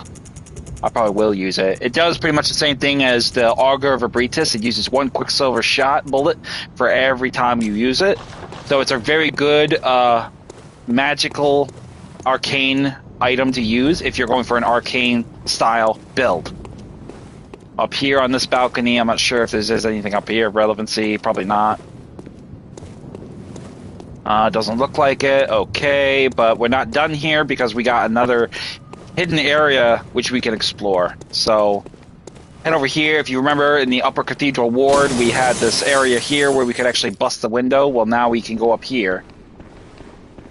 So we got a nightmare here. We'll go ahead and kill him for some bloodstone chunks. And I think that is it for this particular area. But over there's a chest we can get to, which we will go about getting. However, this is the tricky part. We have to jump a gap. So if we jump it too late, we will fall. If we jump it too soon, we will miss out on the opportunity. So as you can see right here, here's the gap. We're going to want to jump that. So we're going to get a running start and leap. And we're good. And then we can get to the chest, open the chest up, and inside, a pulsing damp blood gem. And then afterwards, we could just drop down onto this little outcropping, drop onto this little overhanging bed. And then pretty much we'll just use our bold hunter mark to get back to the lantern and just get on with ending that at that point. But Valak, yeah, like I said, if you want to check out that fight with Amidala, when the stream publishes, just go ahead and look it up on my channel, and you can pretty much see it in its fullest measure there from the beginning. I probably died maybe 3 or 4 times, and then pretty much I came back and I just ultimately stuck to my guns. Basically, I whittled her health down, but then by stage 3, I just stayed the hell back, and I just used nothing but bone marrow ash and throwing knives. It was pretty much straightforward in that fashion after that. So, here is the Lower Loran. Here is the Ailing Loran. I probably will run this again on my own off stream, because obviously anyone who saw the stream pretty much already knows this is your generic Chalice Dungeon. I'm only going to run this simply for echoes, resources. So basically that's it. But I will not run the Lower Loran or the Root Chalice. The lower where is it? I won't run the Ailing Loran Root Chalice Dungeon until I get some Sage Hair. So I think the best place I'll get Sage Hair will probably be from running this Chalice Dungeon. Once I have the materials I need, I'll make that Root Chalice Dungeon, and then I'll run it with everyone there on stream. So, oh, you did? Oh, okay, sweet, awesome, beautiful. I didn't know that. My apologies. I am still learning how the whole facets of the stream process works with, live streaming and, what you can see with previous YouTube commentary. So, yeah, still learning. Hopefully I will have some people around me to school me a bit better. Sinister Hintertomb, obviously we got. So I think the next time when I do play, I will do the Isu Chalice Dungeon. That's that. So I think the next time when I do stream, I will get into the fulcrum of doing the Hintertomb Chalice Dungeons. And then I will probably wrap up the DLC so I can move on. Or maybe I'll continue with the main story of the main quest line, because we still have the Nightmare of Mensis to solve, to take down Mikolash, to save Murgo, and hopefully get the very first boss ending. At that point, we'll be entering New Game +1. And then maybe I could probably pursue these other Chalice dungeons. I'm not entirely sure, though, I will do that, because ultimately I want to get everything I can in the moment as of this time with this first playthrough. If I decide to do more Chalice dungeons later, I'll do that in New Game Plus. But right now, the basis of these Chalice dungeons I want to finish. But I'll do that when I continue the stream later on. So, very happy I got through that Chalice dungeon with the frickin' Amidala. She was a real pain in the ass. I think you could honestly say I would put Amidala. I would probably put Amidala top 5, like I said, in that order. Orphan of Kos, Lawrence the First Vicar, Ludwig the Holy Blade, or Ludwig the Accursed, depending on your opinion, Lady Maria, and Amidala in the Chalice Dungeon. More specifically, the one that involves cursed, fetid, and rotted offerings. I'm pretty sure you could probably say Blood-Starved Beast falls into that category, as well as the Dark Beast Parl. But it's entirely open to interpretation, a subjective thing, player by player, case by case basis. But in that capacity, I would say that is probably the biggest of the 5 that you could ever probably have a real hard time with, as you saw. So, but that's pretty much it. We beat Lady Maria. We navigated the research hall. We found our way to the fishing hamlet. We took down the living failures. We completed the Amidala Chalice Dungeon. And we pretty much have got ourselves a bit marginally a good chunk of it completed.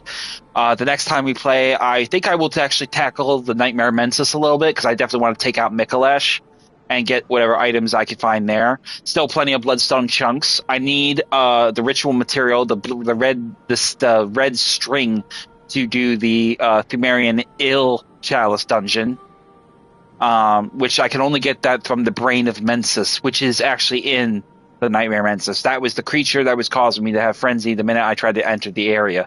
So we need to get him, and we need to get that material, and the only place we can get that material is from him until we unlock it at the Chalice Dungeon Messenger Bath. So, but that being said, that is everything I got for you right now. Like and subscribe. If you have any questions, leave them in the comment section. I will do my very best to answer them. If not, you can private message me as well. And I will continue the stream later on tonight for a few additional hours, 2 hours, maybe 2.5 hours, and we'll get into the Brain of Mensis, with the Nightmare of Mensis. Excuse me, misspoke. And that's all I got for you. So thank you very much for tuning in. I hope to check you out again later, and hope you will check me out later for this continuing coverage of our first live stream playthrough of Bloodborne. I'm Savage Squishy 86. Thank you for tuning in, and I will see you in a little while.